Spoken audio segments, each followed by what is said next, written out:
Hey guys, it's Brian. Welcome to the Awards Contender. I have two very special guests today for early acting Oscar predictions. I'm welcoming back to the Awards Contender, Oscar expert and brother bro. How are you guys doing?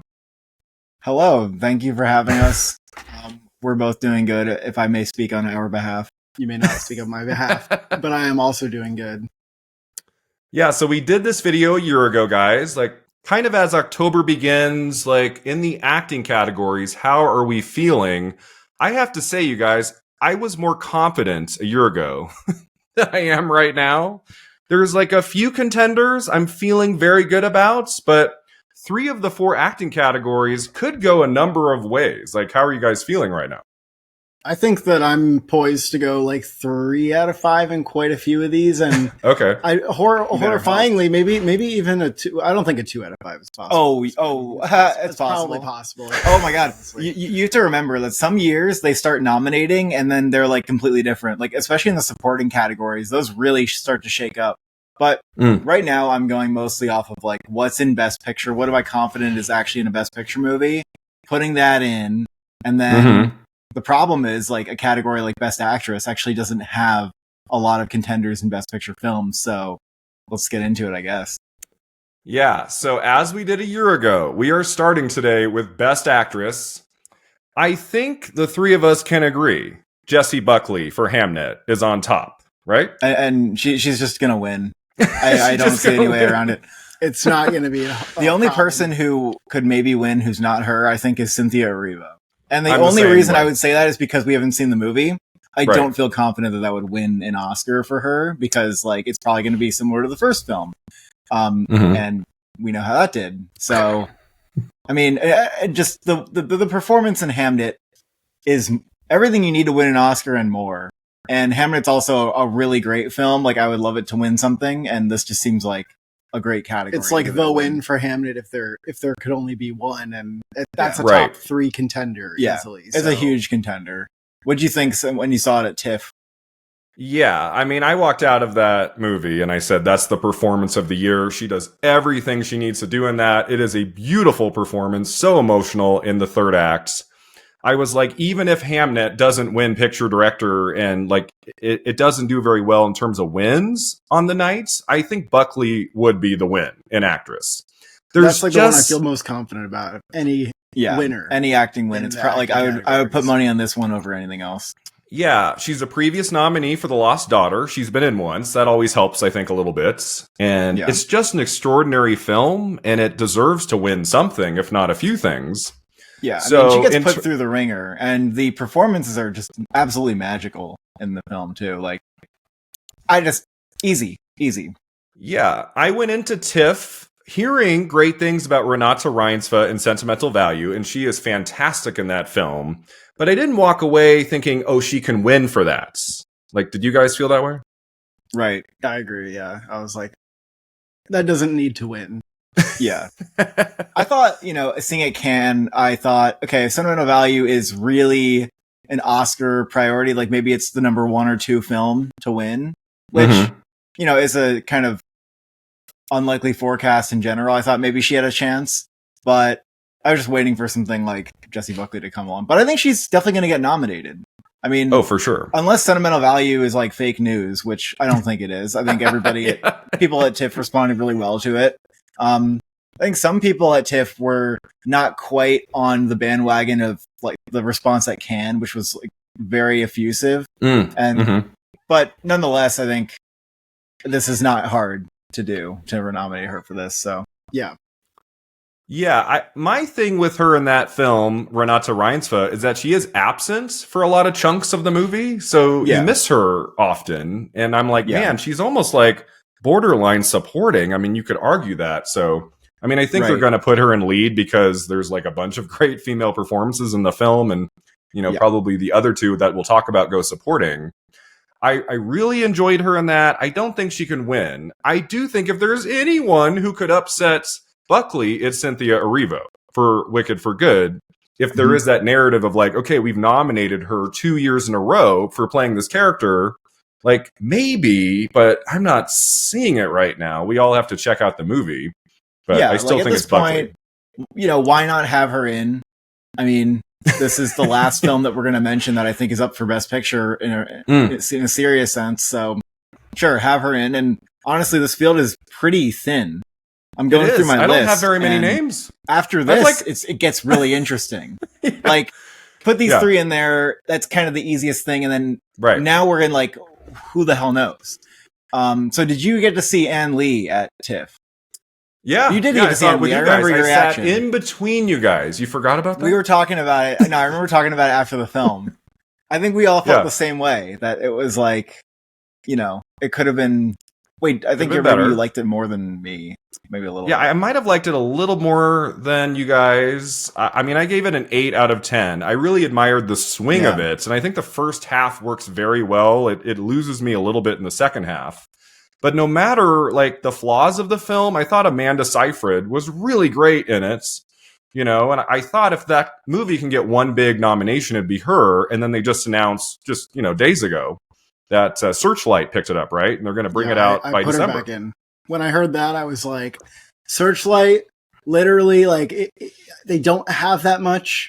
This is one of the strongest things they can gun for right now. Mm-hmm. And I buy it. Like, I just buy it. I think I put her in at 4. Right. Yeah. I would have her in number 4. Yep. Wow. Same thing. Just because, I mean, I had her in before Searchlight picked it up, but I didn't. Now that that's happening and they literally have no other film to, put their chips behind. Because I think Rental Family's kind of unless they have Rental Family. This is a thing on. Which also, it does have a lead actress. It was announced that Laura Dern's going lead for that. So Laura Dern. Do we think Laura Dern happens for Is This Thing On? I wouldn't predict it until I've seen the movie. Yeah. Like I wouldn't jump the gun on it, but the movie would probably have to get Best Picture. I don't know. That seems like a pretty hefty nomination where she's not even the protagonist. So probably borderline supporting, but yeah, I'm sure she'll be good in it. But I see like maybe a Golden Globe nomination, and that's kind of it. But Dern is supporting for Jay Kelly, right? That's why it's lead for Is This Thing On? Is that right? I guess so, but she wouldn't really get nominated in supporting anyway for Jay Kelly. Okay. Like it doesn't seem very likely and we just saw that movie at NIF. So yeah, I just saw your review. Your review was posted to YouTube a few hours ago. Yeah. So and it wasn't super positive. Yeah, it was we're just kind of mixed. Yeah. Which is I think most people's reaction, but I don't have her in just cuz who knows? But I'm curious what your 5 is.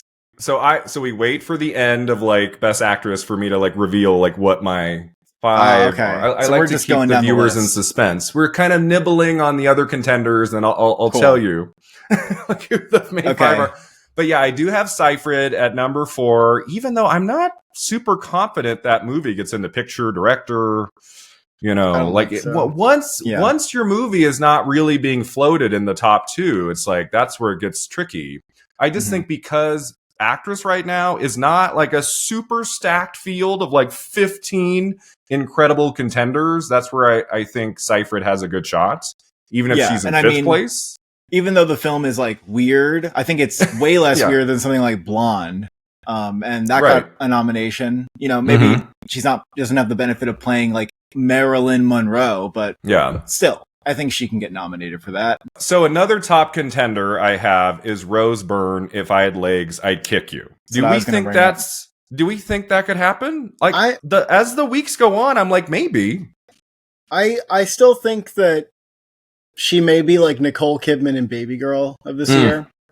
And I think it may be close. Like as the Best Actress race seems to, thin out, and we only have like 2 or 3 solid Best Picture people in there. You look back and like that movie is doing a good job showing up at the festivals. They're absolutely like going for that nomination.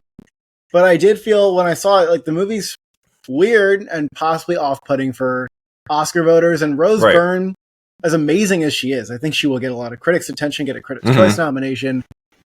It's not like she's been in the Academy Awards conversation before. So getting in as a lone nominee for a movie like this, like it could happen, but I'm not so sold on it. Some people are really getting confident. In a normal year, it wouldn't happen, but the field is so thin, it actually has room for someone like her to take off, because I do not see another contender I'm more compelled by at the moment. I think I do have her in at number for me personally. But are you thinking number 5?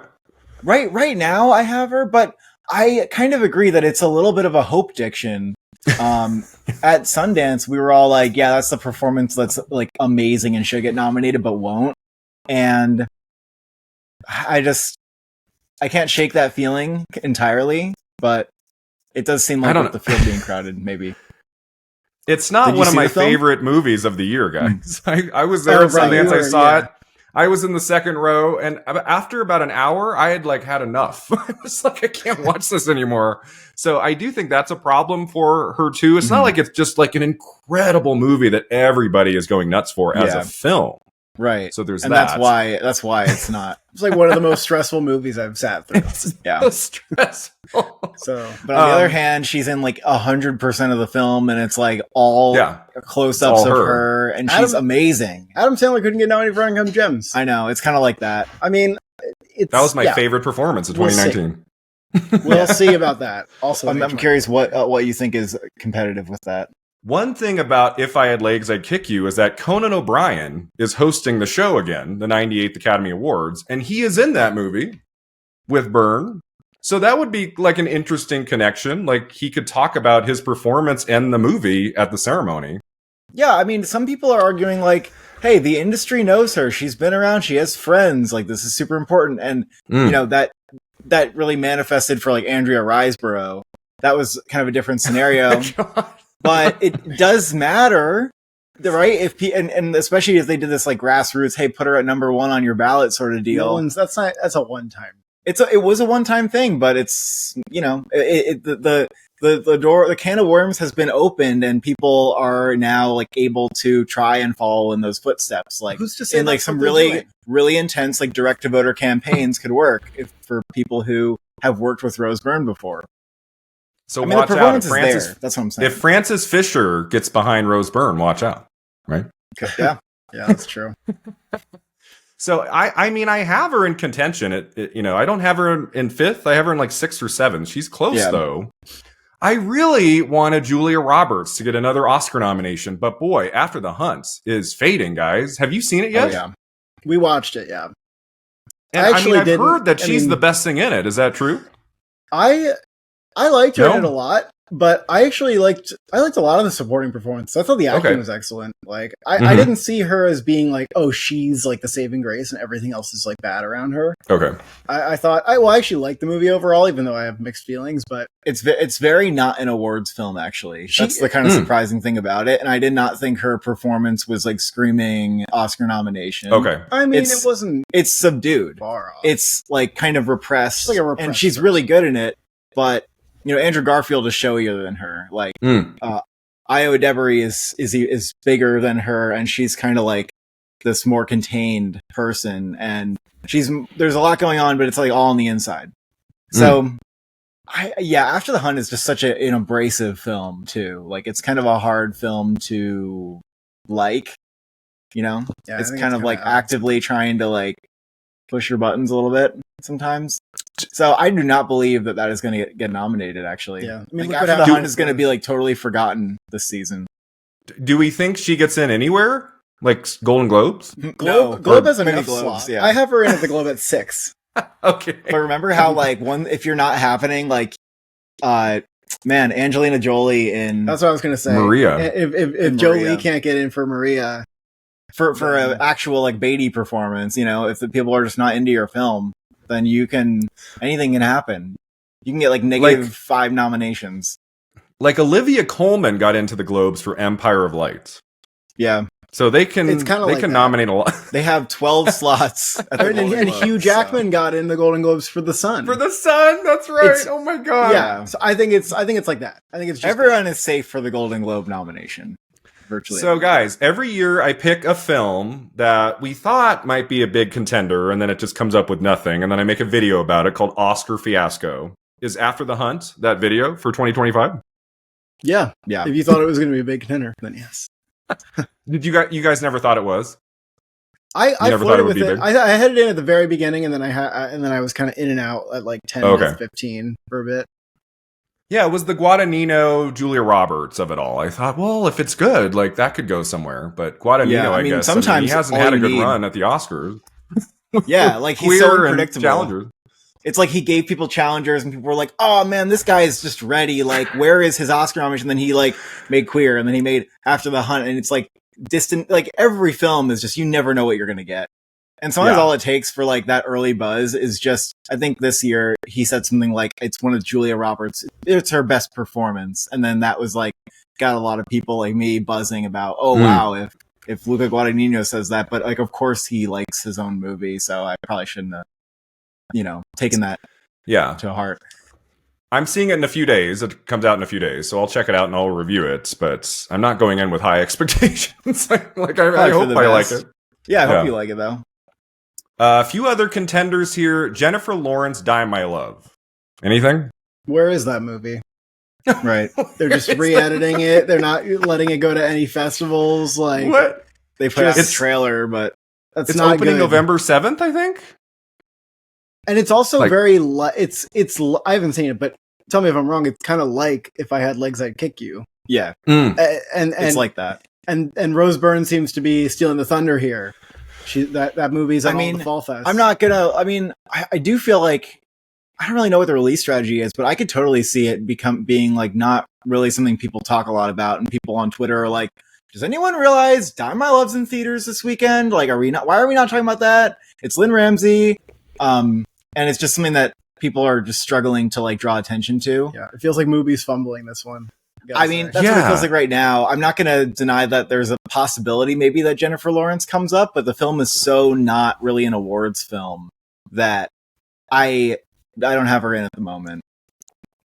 Yeah, I thought that would go to TIFF. I thought it would play the fall festivals. It's been very odd that they're just re-editing. hit it. Apparently, they're making some changes. Okay, but I don't think idea. There was some other report that's like, the changes aren't that big. Yeah, I know. Like they changed the ending or something. Like. And that's taking like 5 months. I don't buy this. Yeah, right. I don't buy that it's taking you so long. You can't get it to NIF, right? Makes no sense. So, yeah, I was hoping for that because, I love Jennifer Lawrence, and it's been a long time, a decade since her last nomination. I thought this could maybe be the 5th, and it doesn't look like it's happening. So, yeah, guys, in that 5th place slot, I am leaning toward Emma Stone, Begonia. What do we think? Well, I saw Begonia. And I was like, okay, the lead performances are spectacular here. And I have I think the movie is like, I have it in my top 15, but not the top 10 for Best Picture. It has a shot at adapted screenplay.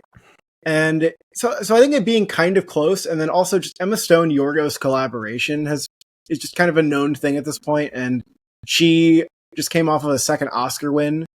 So I think she is at that status where it's not that hard to nominate her without her movie, even though it would be the first time that she's gotten in without a Best Picture thing. But at this point, you're a 2-time Oscar winner. You can do that, I think. And she's showy. She's got a lot of presence, and it's a really good role for her. So I think it stands out. I have her at 5. Okay.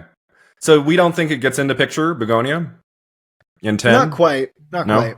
I mean, I guess it's the jury's still kind of out on it. Like if it makes a real splash at the box office and it's like, people really are just coming out for Yorgos, then maybe. But I don't think it's as strong as his other contenders that he's had. Yeah, I like it like pretty much as his other films. Like I think it's another great Yorgos film personally, but I definitely see more divisive reactions to it, and it makes a lot of sense when you watch the film why that is. Yeah, I mean, she makes sense. I could also seeing her getting in at like Golden Globes at SAG, and then she like fades at the end and misses at the Oscars. But it's like, who would take her slot? Who is the person that's maybe not on our radar who could get in there over Stone? And I don't really see it. Yeah, I mean, I guess I do think Rose Byrne's very possible. Rose Byrne seems to be in 6th. You got to mention Sydney Sweeney for Christie. Like, I think she's maybe just going to get a SAG nomination. Sydney Sweeney, maybe. Mm-hmm. Yeah, I have her on my list. And then there are some rumblings about Song Sung Blue.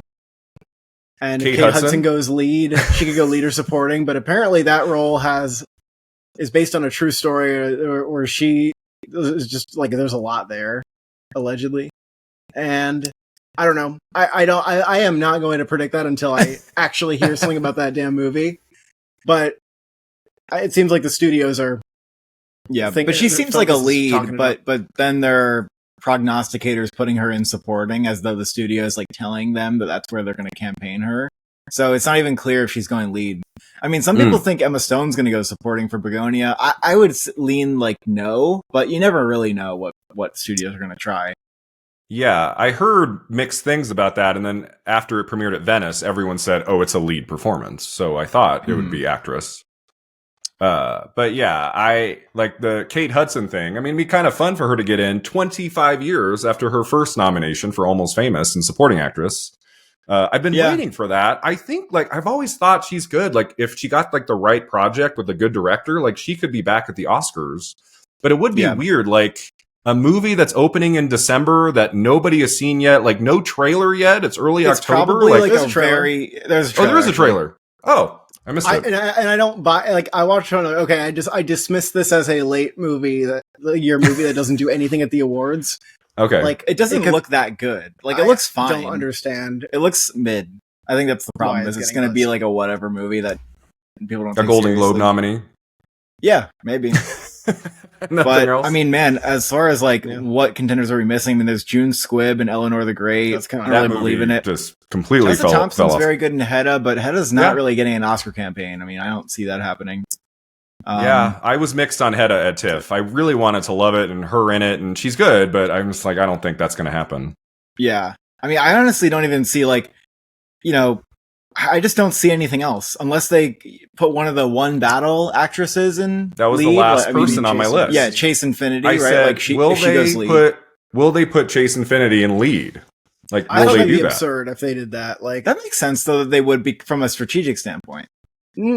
They have a better shot of getting two supporting actresses than getting her in lead. Maybe they want to put Regina Hall in supporting and see what Regina happens. Hall's not even. I don't think that's going to happen. I don't think so either, but. I mean, it is. I mean, they also might just be saying, like, look, we're definitely getting Tiana Taylor in supporting actress, so why wouldn't we try for a lead? Because she does not have enough screen time to make that happen. She's the hero of the film, though. I don't know, man. I agree that it's like an uphill shot, but be honest on this one. Brian, did you think did you think Chase Infinity makes any sense as a lead? She's in a lot of the film. She's the heart and soul of the movie, but no, I lean more towards supporting. I get kind of like a Haley Steinfeld True Grit with her. Like, she's in a lot of it, but I wouldn't call her like the lead female performance. That I think if they pushed her to lead, I don't think she would make it. I'd be surprised. Mm-hmm. I'd be happily surprised if she did. I think Infinity has a better shot in a weird way in supporting, even though there's two other great performances in that movie that could get in there. Yeah. I mean, I feel like she's just not going to get nominated for her first go around unless it's supporting. Right. But I honestly wonder, like, hey, if you just knew that they were campaigning her in lead and that's just was a fact, would you consider that? Like, I would probably be considering it. I'd have her in my top 10 just because that's a picture film. It would depend on how strong One Battle After Another is in picture director. If it's like winning everything and they push Infinity into lead, which I think like, it is. Maybe she can get in over like Emma Stone or something. Like, it's possible, but I'm not seeing it right now. Yeah, but it's just kind of a weird year. So I think it's fair. What you guys said is your top 5 is pretty good, and I'd probably like change it. Yeah. So my top 5 in Best Actress right now are Jessie Buckley, Hamnet, Cynthia Erivo, Wicked for Good, Renata Reinsve, Sentimental Value, Amanda Seyfried, The Testament of Anne Lee, and Emma Stone, Begonia. You guys are kind of in that same place right now? I am. Yeah, I'll go with that. It feels too safe. It feels too safe. Like there's something we're missing. I mean, maybe Kate Hudson comes in. Or Kate Hudson. I mean, a year ago, I was like, Demi Moore, that's not going to happen. That's all I said about her in our 2-hour discussion a year ago. And then I was predicting her to win at the end. So things can change over the next few months. But there's not like a horror performance. There's not something kind of out of left field. I guess you could argue Rose Byrne. And If I Had Legs, I'd Kick You. But there's not something that's like on the bubble where I'm like, that's probably not going to happen. The movie's too crazy or weird.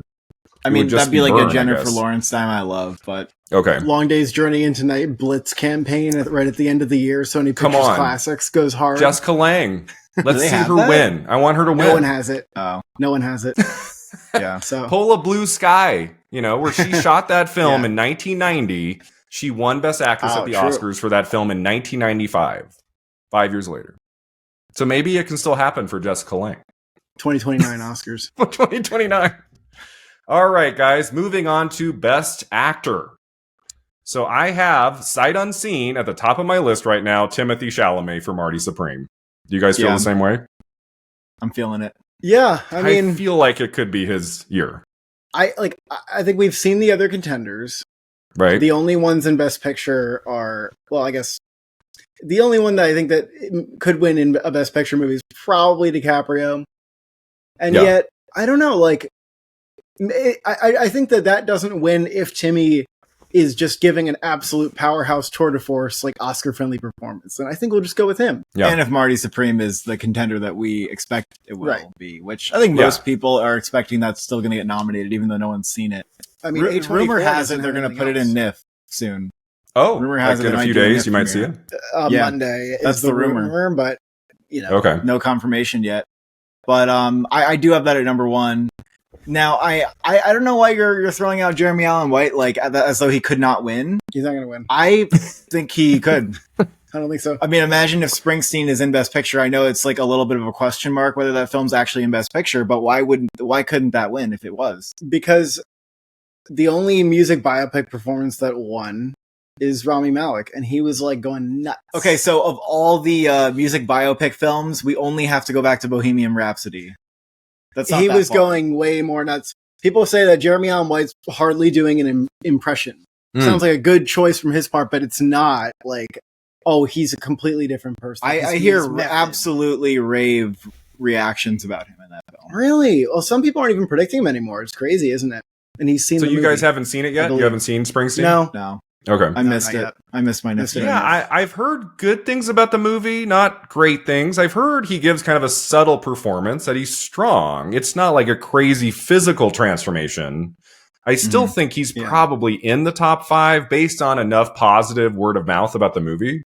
But can he win? I don't know. Bradley Cooper, Maestro, Austin Butler, Elvis, Timothée Chalamet, completely like they were actually doing way more with like the voice and the manners and things, and then he seems like he's doing, and they did not win. And there was all points in the year where you thought they might win, and it just didn't happen. Okay, that's why I'm being dismissed. Well, we can just, I mean, we agree that there's a nomination coming with his name on it. I have him in. Okay, it's a nomination. Yeah. I do think that like Timothée Chalamet, it's kind of his to lose almost. Like we're kind of just waiting for Marty Supreme to be it, and if it's it, then he wins. They just announced it's 3 hours long, so it's the same length as one battle after another. If Chalamet's in like that whole movie and he's bringing it, he just the character is very for a complete unknown. The character is charismatic and intense and passionate, and like it just makes sense. And he almost won the Oscar last year. Like, be careful. I said that, and people attacked me. That he almost won the Oscar? That he almost did? Yeah. Because people were like, he didn't almost win. Like, it went to Brody. And I'm like, I meant to say, like, he was in second. Oh, yeah, that's exactly what I'm saying. Yeah. Yeah, that's what I mean. He was in second. Yeah, of course. But, I think Chalamet gets it. I mean, it's kind of silly to suggest he'd have, like, an overdue narrative. I mean, he's very young. So it's not like they have to give him anything. But, like, from the contenders I have seen so far an actor, like the only one I could see winning is DiCaprio. And that's a really amazing ensemble cast. You could argue he's not even the best performance in the movie. So, I mean, I wouldn't argue that he's the best performance in the movie. Yeah, like, I mean, I think Sean Penn is freaking insane in that movie. So, yeah, I mean, he's definitely going to get nominated. But I don't think it's like his best performance, and I don't see many people at all thinking that. So. I honestly think, well, I've seen people think it's his best performance, but I think they just love the movie. And I think people are getting a little carried away because recently the Best Picture winner has had the lead actor go along. But I don't know, like it doesn't have to be that way. That's why I have him as a maybe winner, though. Otherwise, I wouldn't if I didn't think the movie was winning. Yeah, I think there's a chance. I think if One Battle After Another wins Best Picture and Director, and maybe some other stuff, then DiCaprio's in a good place. Like, maybe he could pull it off. But I don't know. I'm getting a feeling for Chalamet over DiCaprio right now. Yeah. Everybody knows that Timothée Chalamet is going to have an Oscar one day. Yeah. So, just give it to him. Time. He's been a nominee for almost a decade, and you can do it. Like, I don't know. Yeah. I mean, we did correctly predict him, remember, guys, to win at SAG. Did you read those comments? Oh, yeah. Everybody was like, you guys, what are you smoking? It's going to be Brody. We were right on that. So there is love for him. Yeah. So right now I have Chalamet in first. I have DiCaprio in second. I have Jeremy Allen White in third. I feel like those three are probably getting in. After those three, it's kind of like, I don't know. This is actually like even more messy to me. Well, we don't know what category Paul Mescal's in, do we? Yeah. What is he could Mescal absolutely go lead, right? Did you think he was a lead? He's right on the border. Like, I really did feel at the end of that film, it was a little bit more her story than it was his, and he is absent for certain parts, but it would totally make sense for him to go lead, especially with the chaos of slots 4 and 5 right now. Yeah, so I think if he goes lead, I think he gets nominated anywhere, so it doesn't really matter. But I think he's lead in it. Like, I don't see the problem. I feel like he would go supporting. It seems like everybody's kind of accepting. But here's the thing. Here's why he probably might not go supporting. The studio might be like waiting to see where the chips are falling, and I think they're going to read it that Sean Penn's going to take that Oscar, and that category is sewn up, and maybe they can get him a win and lead. Why not? Right? If I was the studio, that would be my assessment. Like, if I think I can get him nominated in both categories, like, I would put him in lead, because I think supporting actor is you're competing with someone who seems pretty likely to win. What if Focus wants to get Jesse Plemons in lead? And they want to separate it. Oh, for Begonia. Yeah. That's true. They could probably try to get, like, Jesse Plemons nominated, but I think it's really a coin toss where he goes. So, yeah, I mean, I think we'll find out. We would all say, like, look, if he's nominated, we'd predict him, right? So, you mean if he's announced to be a lead, we would all put him in the top 5. I predict right now he's going to go supporting. That's just what I feel deep down. I think he's going to go supporting for that and really let her be the focus, like, best actress for her. Because we could just act like that's going to happen for the sake of clarity. So for this video, I have him in my supporting list, but it will not surprise me or shock me if he goes lead. That would also make sense.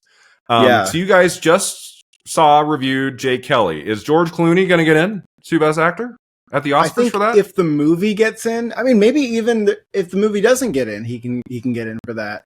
I think that I can see it going a lot of ways. Like, I could even see the movie getting in and then him not getting in a weird way. Like in picture? Like, I don't know he has such a good narrative with this movie, kind of like wrapping up his whole career and like playing a character that resembles himself. I mean, when you see the end of the movie, you're like, wow, this is just like a huge, like, George Clooney, like, a tribute movie. But some people might think that he plays a similar character in all his movies, and maybe we've seen him. We were like, we knew you could do this, George Clooney. We've seen you do it. I mean, I think that's not fair to him. I think he's great in the movie. But I think he was the best. I think he's the best part of the film. Like, I thought he was amazing in the movie. Like, very, very much worthy of an Oscar nomination. If the film is nominated for Best Picture, he gets in my view. If it is not nominated for Best Picture, he could get in, but there's also a problem where if people see Jay Kelly, if they don't really like Jay Kelly, part of what they might not like is that it feels a little self-indulgent. This character is quite unlikable. And there might be like a little bit of a taste in their mouth, like, oh, well, I just didn't like that character, so maybe I don't, George Clooney's so associated with that character that maybe they're just like, yeah, you're trying to get an Oscar nomination or something like that, or it feels a little full of itself. Like, I don't agree with that. I don't think it's a fair criticism, but I could see people feeling that way, like a little sour about the movie and therefore his performance. Isn't it Netflix's like big December film? Like, they have Frankenstein in November, and then early December they're bringing out Jay Kelly. And I just feel like because he plays an actor, it's going to appeal to actors like in the Academy and stuff. He's probably in at SAG. If the movie gets into picture, I could see him not even being fifth place, maybe even fourth. It would make a lot of sense if the movie. I mean, I've seen people predict the movie in Best Picture and then have only Sandler in as the acting prospect, and I don't know. I feel like he would come along, but I could see how people might look at like, oh, Tom Hanks for Captain Phillips, like maybe he's like a. People are just like, oh, we've like had enough. We nominated you enough. We don't have to do it again. Or like DiCaprio, Flower Moon. I don't know. Maybe.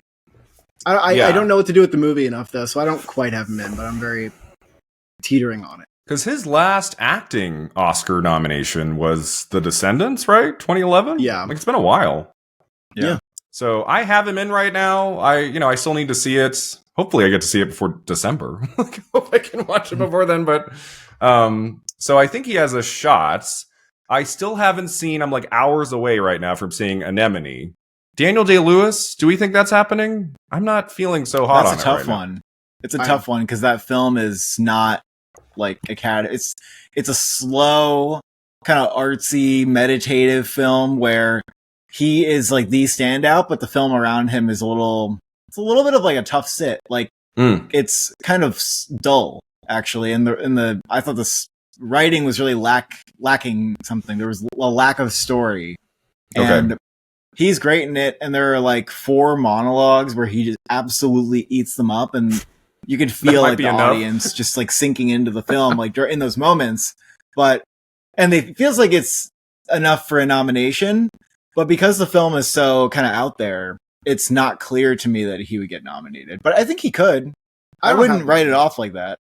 You can, it's okay. It's fair to not have him in, but I wouldn't write it off. I'm not writing it off. He's in my 10. Okay. Yeah.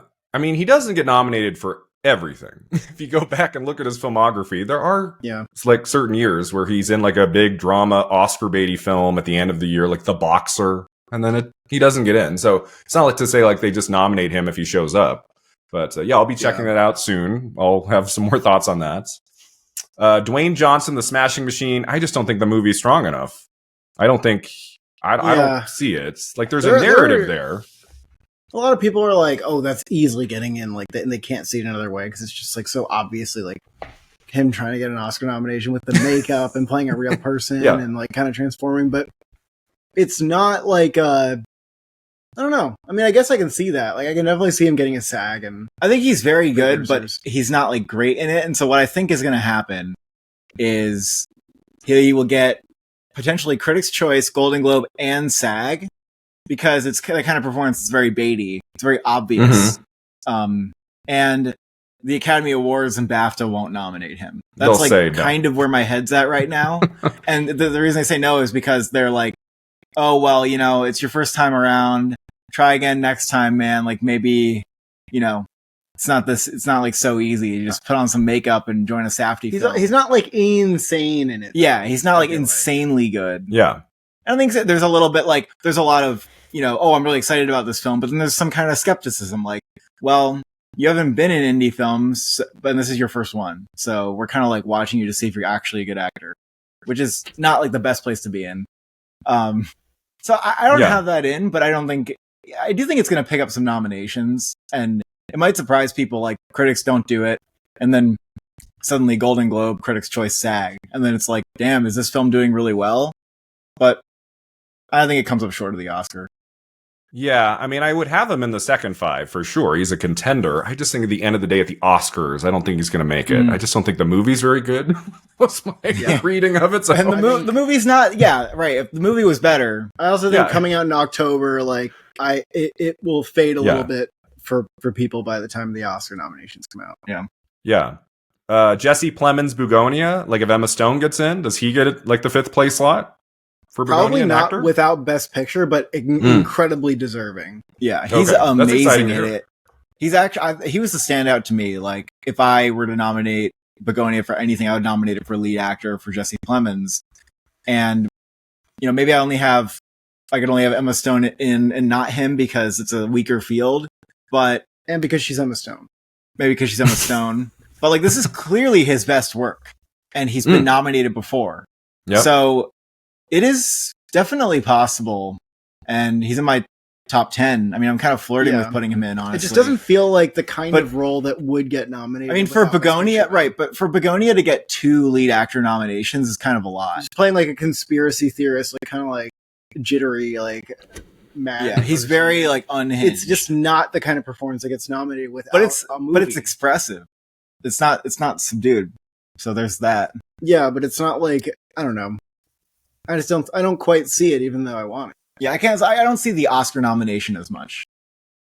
Unfortunately. Yeah, I mean, I have to see it. I get the sense from everything I've heard about Begonia, like if someone can get in, it's probably Emma Stone. Like she has more like the physical transformation and everything. It just seems like she would be the one. But yeah, I have him on the list. Brendan Fraser, R.I.P. R.I.P. R.I.P. for Randall Family. Randall Family is nothing. I think all three of us in like the summer we were saying, oh, he's going to be probably in Best Actor all season, and then we all saw the movie, and it was good. I liked it, but it just didn't transcend. I don't know about Randall Family. And the thing is, it really faded for me. Like when I finished the film, I was like, "That was like a really solid film." It's and sweet. Searchlight's done with it. That's why they got Anne Lee. They're like, we're getting something else. I'm just kind of over it. Like, yeah, it's just it's a sugar high. Like it doesn't really stick with you. Is it that high though? It didn't get people that high. Didn't win any awards. So I think we expected it to place at TIFF, right, in the People's Choice Awards, and when it didn't, only before I saw it. Okay. And after I saw it, I was like, I don't think so. Yeah. So I mean, I still think like maybe he can get in somewhere. I just don't think the movie is strong enough. I don't think much is going to happen there. I think the movie is like kind of dead. Is it just 100% dead, like nothing? I don't. Yeah, I do. I honestly do think so. You couldn't get like 6th place Golden Globe nomination? Maybe a Golden Globe for comedy. Yeah, actually, I think he could get comedy actor with comedy actor. Yeah. Actually, no, he can't. No, he can't. I thought about that. How crowded that is, and no. All right, guys, let's talk about The Secret Agent and Wagner Moura. A lot of people think he can get into the Oscars. Do we think that's going to happen? Honestly, because my thing is that he actually might win the Golden Globe. And I know it's like I didn't want to predict it because I'm Still Here happened, and it's a Brazilian movie.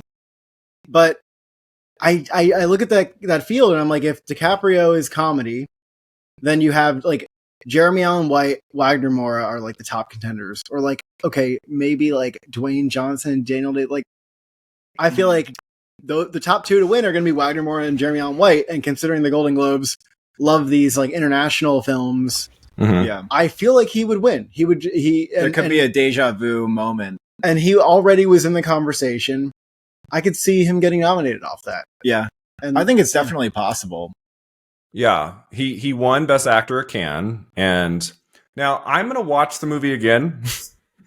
I'm just gonna say, guys, I saw it in a format in a way that was not ideal, and then I had a tooth break about halfway through the movie, and I was in pain as I finished the film.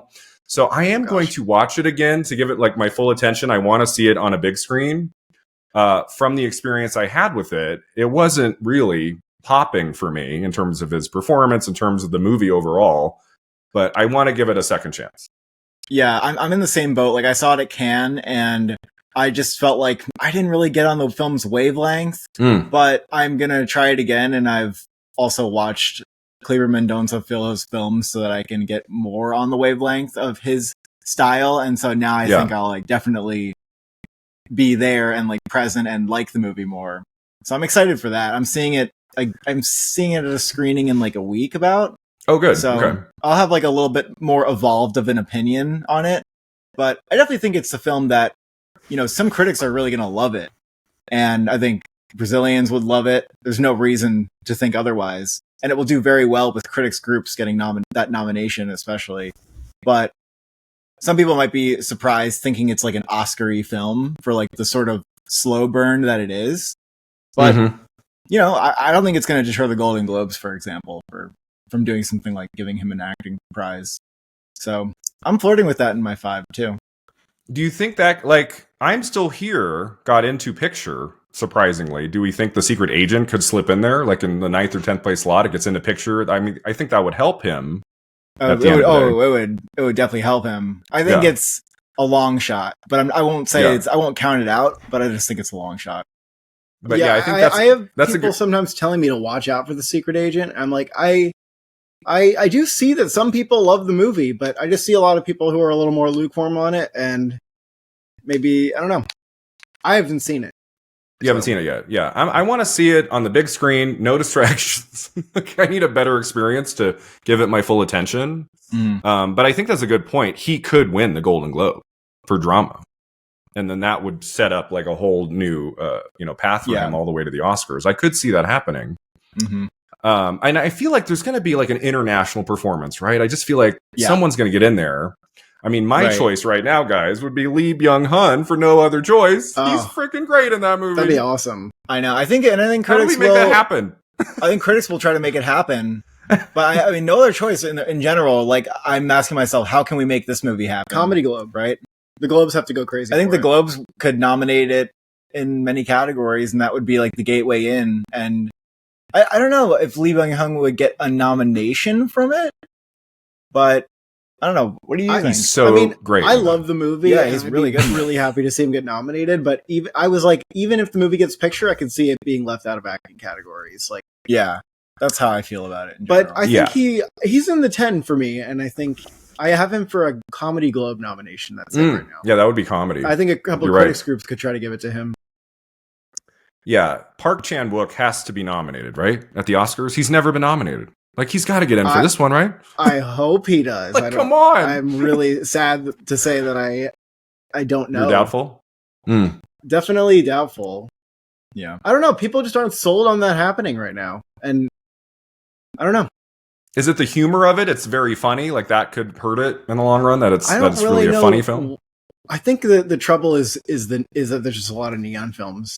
Yeah, neon. I think it's that, and also, like, yeah. I know a lot of people who said that they don't think it's like their favorite Park Chan-wook film, but they like it a lot.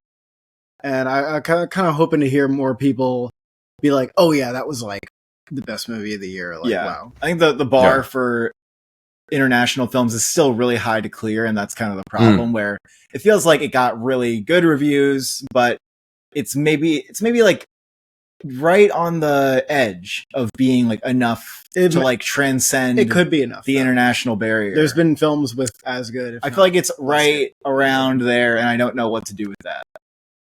I mean, I want to say out of TIFF, that was the one I was hearing like everybody talk about. I think all the press were feeling the same way about it. It won the International People's Choice. Yeah. And there are still doubters. I forgot about that, actually. I still have it in for picture, but just at like 10.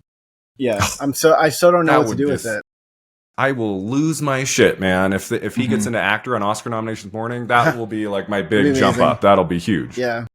I think it's been actually too long that we've gone without talking about Michael B. Jordan and Sinners. That's like the last name on my list. Michael B. Jordan, who, for me, guys, it all depends on how well Sinners does at the end of the day. Warner Brothers also has One Battle After Another, and they might put more of their focus into that. I'm a little nervous about Sinners. But for most of this year, I've had Michael B. Jordan in. I think like if they go all in on that movie, gets into director too. I think he plays two characters, does a great job. Yeah, I think he has a shot. I think he's in right now. And you have him in? Because I'm not worried about Sinners underperforming, really. Like, I mean, maybe it doesn't get maybe it gets 10 nominations instead of like 11 or 12. I think I was predicting like 13 at one point. But like, I mean, I still think he would get in. I think Sinners is going to do really well throughout awards season. And yeah, One Battle has stolen some thunder there. Like, I thought Sinners could have been the critics' sweeper for the year, but I obviously think that's going to be One Battle at this point. I think he's going to get. I mean, I don't want to be super confident because it's kind of an ensemble film, and sometimes he feels like he's part of the ensemble, but not like the standout of the film. But I think he gets in. I had last time I updated my predictions about him at 6. And I think he will get SAG Critics' Choice and Golden Globe, and he could miss in the way that like Margot Robbie did, which is like, I don't know. It's a really good performance. I don't know if people are like, "Holy shit, that was like insane." But yeah, I mean, I think they might just nominate him because hey, it's a Ryan Coogler and Michael B. Jordan collaboration, and I don't know. He's a staple of. When I saw the movie, I was like not quite sure. Yeah, and I kind of want to. I want to keep that feeling, being like, but do you think people might just nominate him because, hey, he's I mean, I guess that's what people said about Barbie, perhaps. Like, oh, they'll just nominate. I mean, I guess it'll feel good for a first Michael B. Jordan nomination, though. You know, I think that's true. He's so good. He's never been nominated before. He's been around a long time now. He's been in a lot of great films. Definitely overdue for a nomination. He's overdue for a nomination. This would be the one. That could be like that could be really pushing it over the edge. Is just people feeling like this is like the time to nominate him. Yeah. So I'm leaning toward him for my 5th place. Any other names? The only other one I have is Ethan Hawke for Blue Moon, which I haven't seen yet. Very seriously now. Yeah, Ethan Hawke. Yeah, and I wasn't taking him seriously before, but I still am yet to see the movie. I'm waiting till it comes out. But what I've been hearing since people have been watching it at Fall Fest is that they're like, "Oh my God, watch out for Ethan Hawke for this movie." And if you think about what else Sony Pictures Classics has, it's literally nothing. So they are a sneaky studio, and they can get somebody in there like Penelope Cruz at the last minute. And of course, I'm still here, so. If they put some effort into Ethan Hawke, they can definitely get it. I mean, it seems like it's a huge, like, big Beatty performance. And it's just a showcase for him. And I am starting to buy it. But I also really want to see the movie. But I feel like when I see the movie, I'm going to be like, yeah, I can see that. I don't know. He was so freaking great in First Reformed. Yeah. Won 1,000 Critics Prizes. The movie got into the Oscars in screenplay for Paul Schrader. He did not get in. Right. So I see that. Yeah. I see that as maybe like that movie was just kind of like dark, really dark. And it was kind of dark. And this one is maybe a little bit more of like the typical thing they want to see from a performance, which is just like, it's funny, it's big, it's like, I don't know. So I could see, I see some people becoming very confident, and their confidence is actually, I would say, infectious. I mean, Richard Linklater, I would love to see some nominations for, one of his films. Like he's got 2 this year. Yeah. So that'd be nice. Yeah. I tried to see Blue Moon at TIFF, and I could not get a frickin' ticket to save my life. I could not get into that. So. Same, yeah. My final analysis for this category that maybe isn't useful until, right up until those Oscar nominations is like, typically the Oscars nominate as many, if not more, Best Picture performances as SAG. And if SAG nominates Michael B. Jordan, the Oscars don't have a substitute where it's like, oh, but we're going to nominate someone from like another film that like makes that equal. So I feel like maybe that is a case for Michael B. Jordan. I think he's the safer person to have in as your number 4. Because I don't know if I can have Wagner, Moura, and Ethan Hawke. It just feels like that's 2 like, bottom slot sneaky people getting in there. Like, I don't know if that happens or not.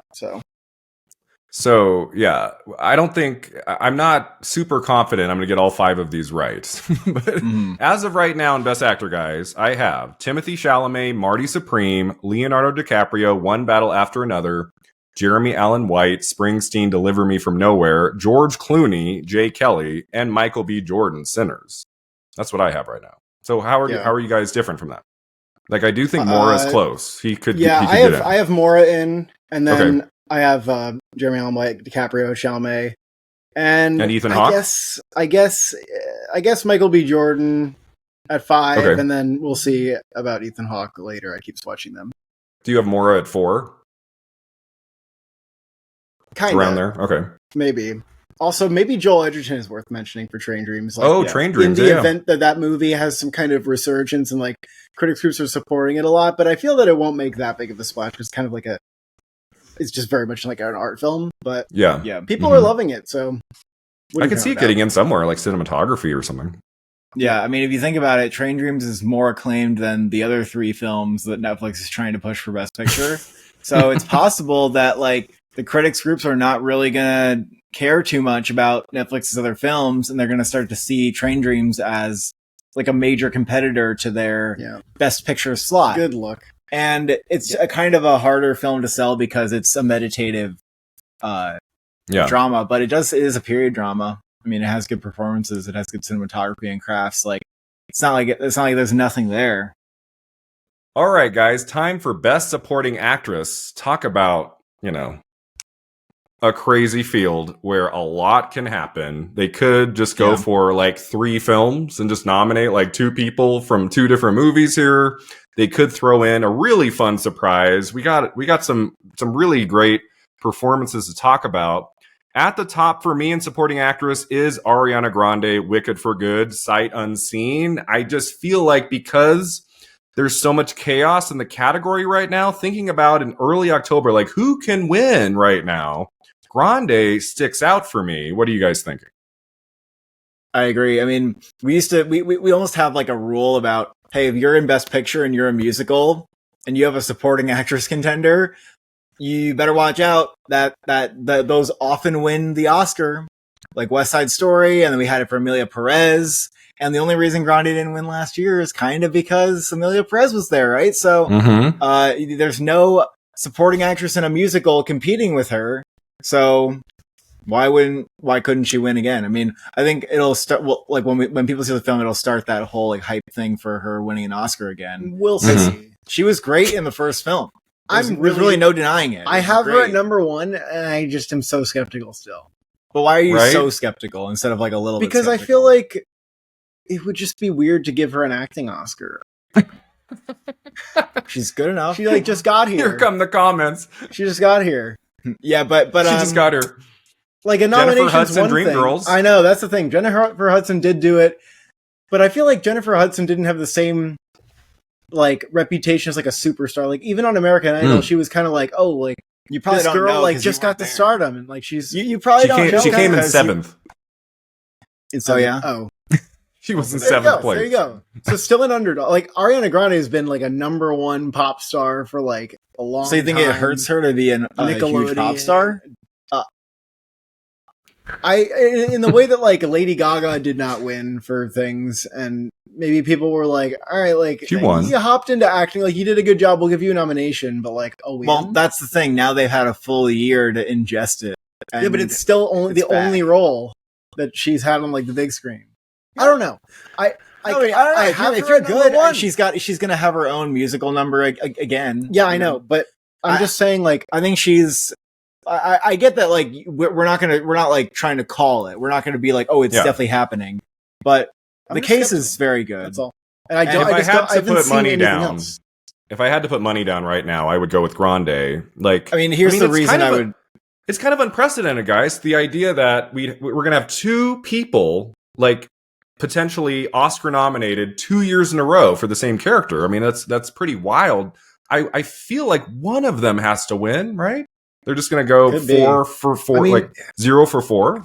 She is going to be like, she's going to have a lot to do. It's going to be very showy. And I've seen most of the other performances that'll be in contention. And it just, I mean, I'll make a weird argument here that because we've seen everything. I mean, there's like no other supporting actress contender I really think that's going to come out that we have that is not seen. So the only other performance I could see actually, maybe Marty Supreme, but the only performance I could see actually winning is Amy Madigan.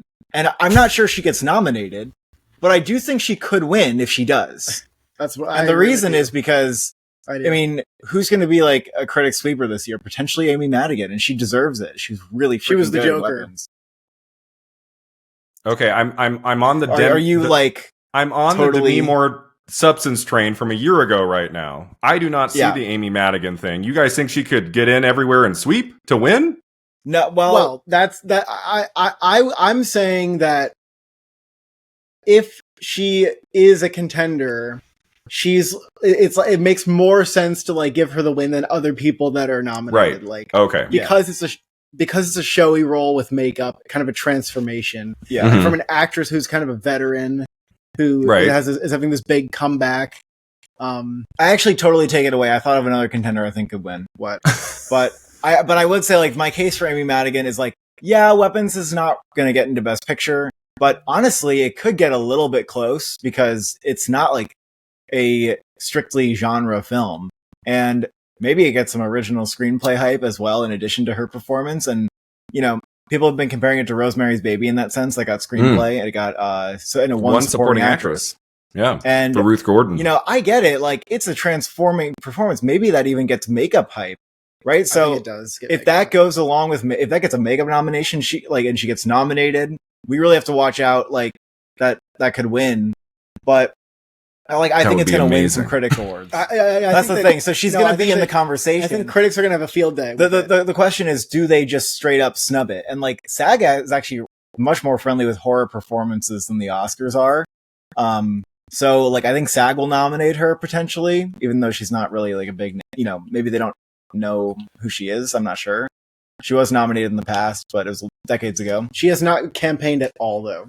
You can't find an interview of her. Well, we'll see. I mean, Warner Bros. has vowed that they're going to do a campaign. Yeah, but why hasn't she done interviews yet? Just wait for it, I guess. I mean, maybe people will think it's cool that it's like, man, Amy Madigan just like freaking mic dropped and then went back to like hiding in the woods and like. I've seen the campaign trails though. I've like taken the bait on some, like they're like really making sure the clips are visible of her in the film, and they're writing articles about like transforming her with makeup. So I can see the breadcrumbs being laid out for her. But again, very hard to be confident when I don't even know if that's going to get nominated. But go ahead. Well, I was just going to, my thing with Amy Madigan and Weapons, I would love to see it. I freaking adore that movie. That would be amazing. And she's great in it. I'm just like, it's a horror film that I'm not sure, like the substance that Weapons gets into, like picture and screenplay and stuff. I don't think it's going to get into picture. Yeah. So if it's not showing up on Oscars morning with like in any other category, that would be kind of shocking to me if Madigan gets into supporting actress and that's the only nomination for Weapons. I would love to see it, but maybe I feel like these days it's hard for that to happen. Maybe makeup. It's hard. It is very hard for it to happen. I agree with you. Like if Moura had been like the only play for the substance, that film was not showing up anywhere else. Like, maybe she could have made it in, but she never would have gotten close to winning. So right. Yeah. I just think people are going to have a lot of fun with it in precursor time, like nominating her and giving her awards, giving her big critic awards. I can see Ariana Grande, like maybe she wins a couple things and then at the Oscars, like she's in second again and then she loses to Aunt Gladys. She'll be like, what? It'd be incredible. Okay. What would be a moment? All right. So let's talk about One Battle After Another. Who's getting in from that movie, guys? I was going to say the other performance I think could win is Teyana Taylor for this. Do you think she could win for that? The reason I think she could win is because I think One Battle After Another. What? You're trying too hard to see it. The One Battle After One Battle After Another is going to sweep the Oscars, I believe, in the sense that it's going to win Best Picture, Director, Screenplay, and some other awards. Like I think it. So even though she's only in the first 20-25 minutes, she's great in them. Very memorable character. Very good. People are seeing the film multiple times because it's so good, and I think it cements itself. It's going to cement itself very deeply into the race. Like I think she'll be a staple of that category, and it's probably a long shot for her to win. I'll admit it, but because she's in the Best Picture potential winner, then we have to consider whether that could still win. And we've seen some performances win Oscars that we wouldn't think would win because they are in Best Picture, like Jamie Lee Curtis. It's not the same thing. It's not the same Teyana because Taylor is not as big of an actor. It's not the same, but like it really helps when you're in a Best Picture film. Yeah, I mean, somebody said Mahershala Ali moonlights, and he's only in the first third of that film, but you really feel his presence throughout the rest of it. He went on, of course, to win supporting actor. Right. I mean, I really enjoyed Taylor in the movie. I mean, one of the things I came away with was pretty much all positive. One of my couple things was like, I wish she had been in more of it. I wanted more from her. Maybe that's a reason why she could get in and win. I agree with you. Disappointed. I wanted her to be in more of the film. Yeah, I mean, there might just be people saying like, well, it's not really like she's not really in it enough. I mean, the other thing I think is a problem with her winning is that a lot of people would prefer to see Chase Infinity get nominated over her. So why is she like getting all these wins if people can't even agree that she's the performance that should be getting in? And Chase Infinity, I am becoming kind of tempted because, I mean, we just had a conversation about whether or not she could get in if she was lead. Like, if we're having that conversation, then why not, have her in supporting? She could be like a Haley Steinfeld True Grit. Yeah. Like, people are really praising her. I mean, I didn't see the performance as being like as good as, the top tier performances in that film, but it seems that most people disagree and they think she's just as good as everybody else. in the cast, pretty much. I think that's worth considering. I think she might get nominated if she's in supporting, if it's official.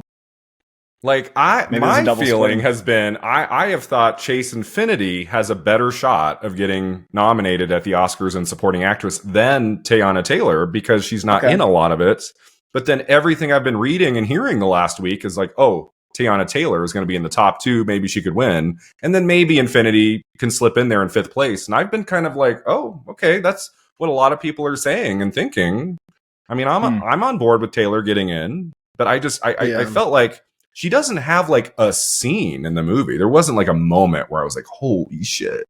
You know, like where Infinity has moments in the 3rd act that are just freaking great. So I don't know. I'm more thinking Infinity here. I have them both in right now. That's what I have. Well, could be. Maybe. Do you have her in? It's worth considering. I don't now, but I have to think about it. Because I mean, Teyana Taylor, what I see her doing is campaigning, coming along and doing interviews and talking about her character like it's just as important as anybody else in the movie. And in many ways, her character is that important. Yeah. And she's talking about how she like loves this character and she feels really deeply connected to her. Whereas Chase Infinity is more like, this is an amazing opportunity for me and I got to work with like Paul Thomas Anderson and all these great actors. So I think that what Teyana Taylor has been saying just like kind of resonates a little bit more as nomination to me. I just in terms of what's on the screen, I'm going off of like what's on the screen. Yeah. I think Infinity is just like she's freaking great, especially toward the end. So I don't know.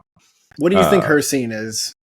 Infinity? Oh my gosh! I mean, that scene with Sean Penn in that church, like where she's like goading him, and like that scene's great. Daddy-daughter games. Obviously, yeah.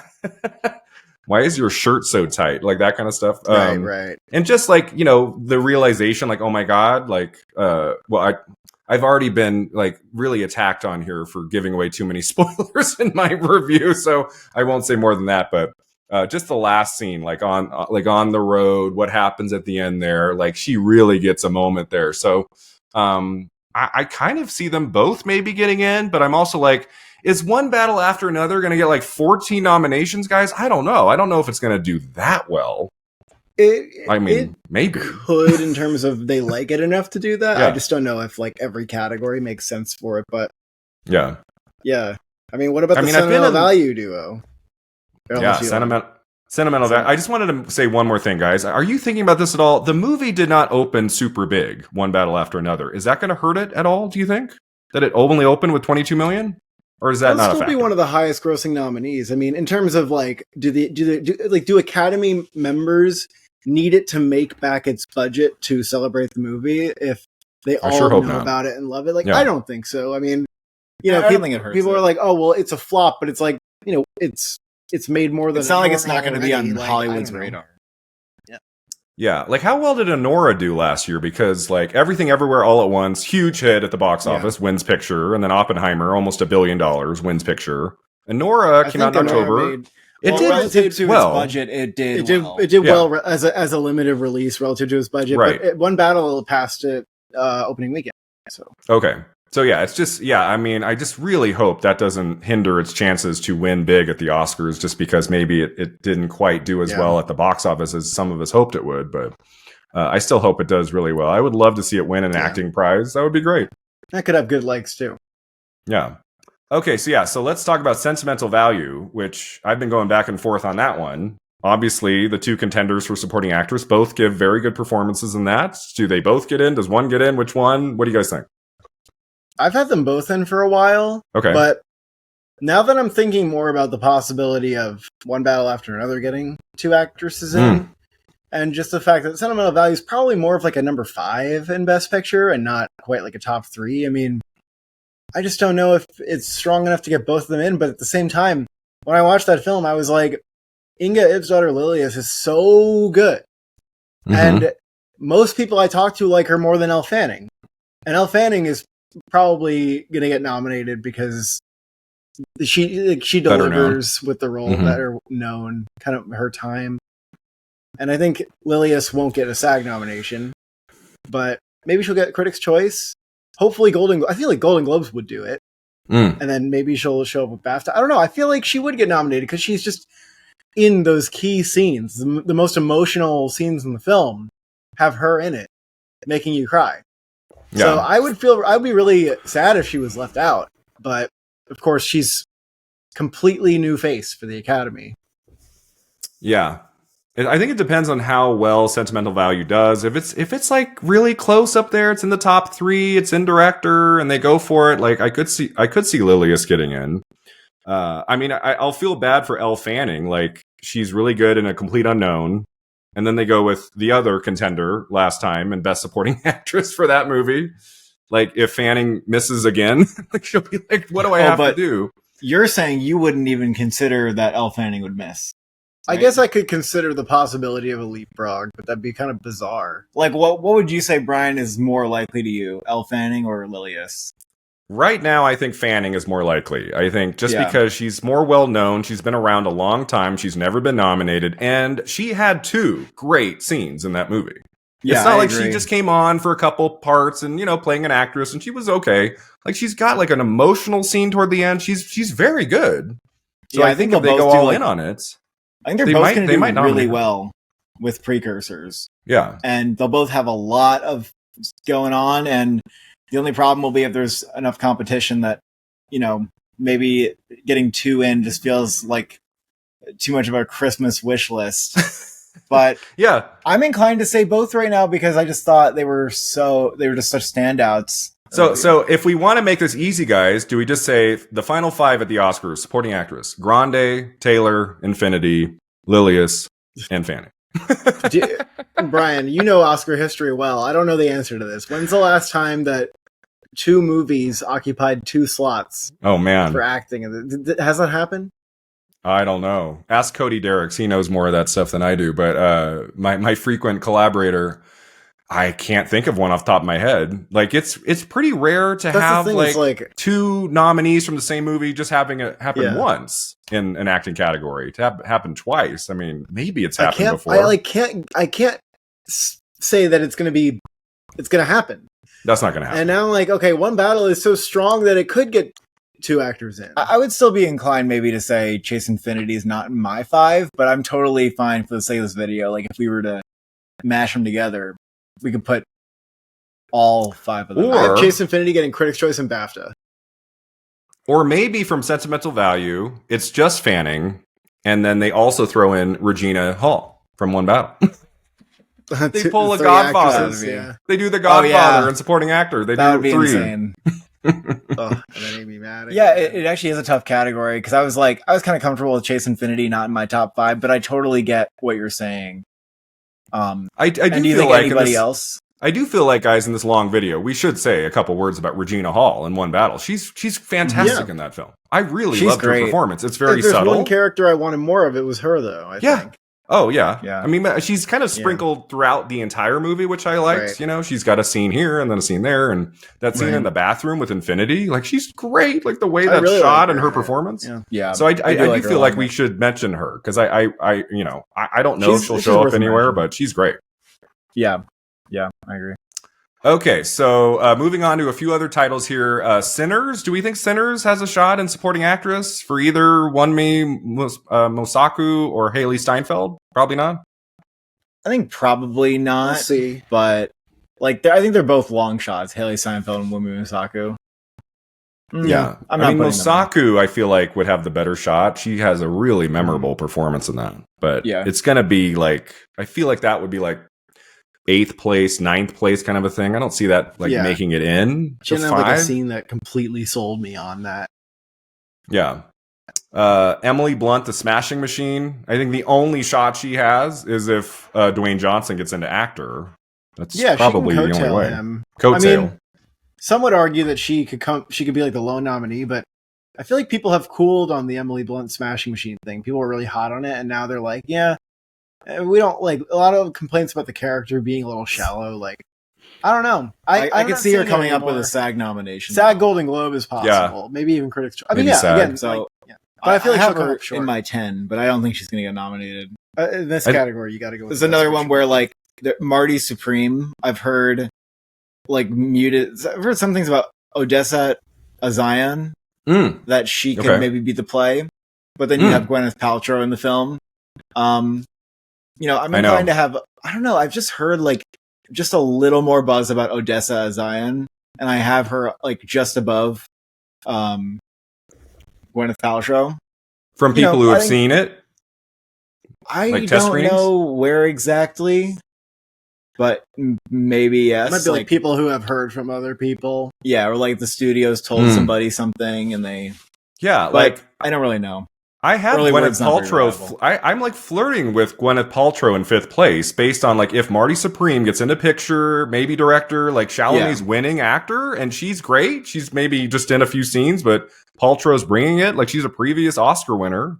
Right. So I'm like, sight unseen. Who knows? We'll see how much she brings. Yeah, like who knows how much she's in the movie. Maybe she'll just underwhelm and it'll be like, yeah, I didn't really see it. She might just be okay, yeah. And I mean, even if the Odessa Zion is just it's another newcomer, you know? And you have Chase Infinity and you have Lilius. Like how many are you gonna put in there, you know? So so that's a tough one because I'm like flirting with Paltrow in 5th place, but I don't know. I haven't seen it yet, so just kind of on paper, she kind of makes sense. Yeah, I mean, for me, that's kind of like as far as my list goes. Like, I do have Kate Hudson for Song Sung Blue. She was supporting.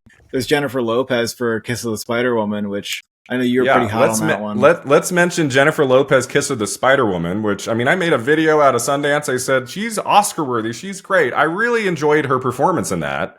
I just feel like the movie's not strong enough. I feel like if that film is not going to get in anywhere else, it's just going to be hard for her to stick around all the way to Oscars. I agree. I always had a hunch that like nothing would happen with that film, and I feel like that's going to probably bomb. I don't think it's going to do very well. It's kind of come and go, and I don't know.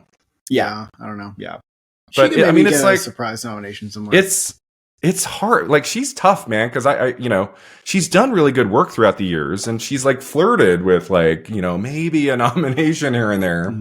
Hustlers, I thought she was great in that, and here she gives another great performance. And I mean, I would love to see it. So I've always wanted her to get in. I just don't know if it's for this. Yeah.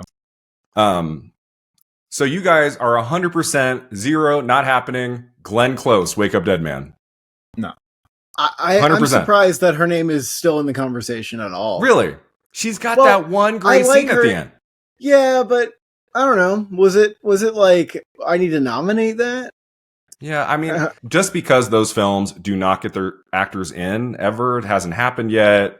It would kind of be based on her name and her history, and she's got kind of a flashy final few minutes in that movie. But, not to give away anything here. I haven't written her out completely. It would just be kind of sad to have her slip in the 5th place slot. She has no shot to win again. That would be kind of depressing. No, right? I don't think it's going to happen. Okay. Laura Dern, Jay Kelly, no. That's a no. Yeah, that's a no. I think it's not enough. Iowa Debris after the Hunts, that's not going to happen. Wouldn't be opposed to it, but I don't think it's happening at all anymore. And then House of Dynamite, that's not going to get in anywhere acting categories. I don't think so either. Rebecca Ferguson. Good, it's just not enough. It's just definitely no, but nobody's like even really in all 3 acts very much. Like no one's consistently in the film, and then it just feels like it's always an ensemble piece. So I've heard people trying to float like Emily Watson and Hamnet, and it's just I just don't think she had enough in that. Even though I liked her in it, but it just. She would need another scene. I really don't think that's a Judi Dench Belfast type of thing. She's does what she needs to do. It's a very subtle, quiet performance. She doesn't have much to do in that film. I'd be surprised if Emily Watson got into supporting actress. They would have to really love Hamnet. Give it everything possible. So that's any other names I haven't said. Those are my top ones. So guys, it's tough, man. Like part of me just wants to go with Ariana Grande and then these great women from One Battle After Another and Sentimental Value. That almost seems like the safer path right now than to go with an Amy Madigan or a Gwyneth Paltrow. I don't know. It is probably the safest path in a way, But I'm kind of leaning toward doing that right now. Yeah, maybe just to aim for 4 out of 5, right?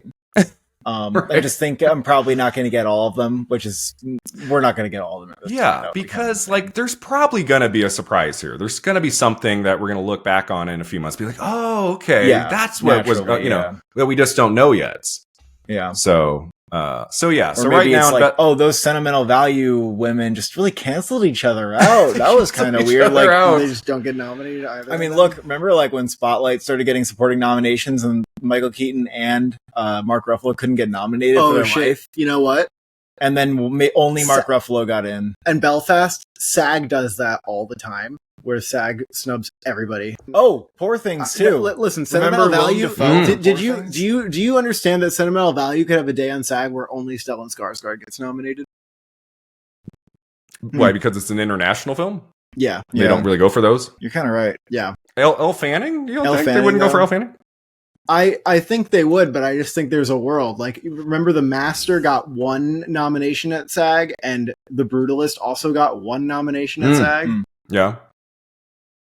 Kind of sucked, but I feel like that's maybe possible. I mean, if that happened, there's no way that it's going to get 4 acting nominations. It can get 3, but I don't know.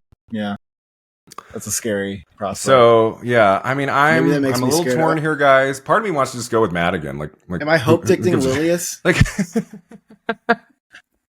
I feel strong I'm not feeling Lilius. Stick to my guns about Madigan. Lilius, I'm just like, I think she's great, and she's got a couple wonderful scenes in that. I'm just like, does she get in at the Oscars?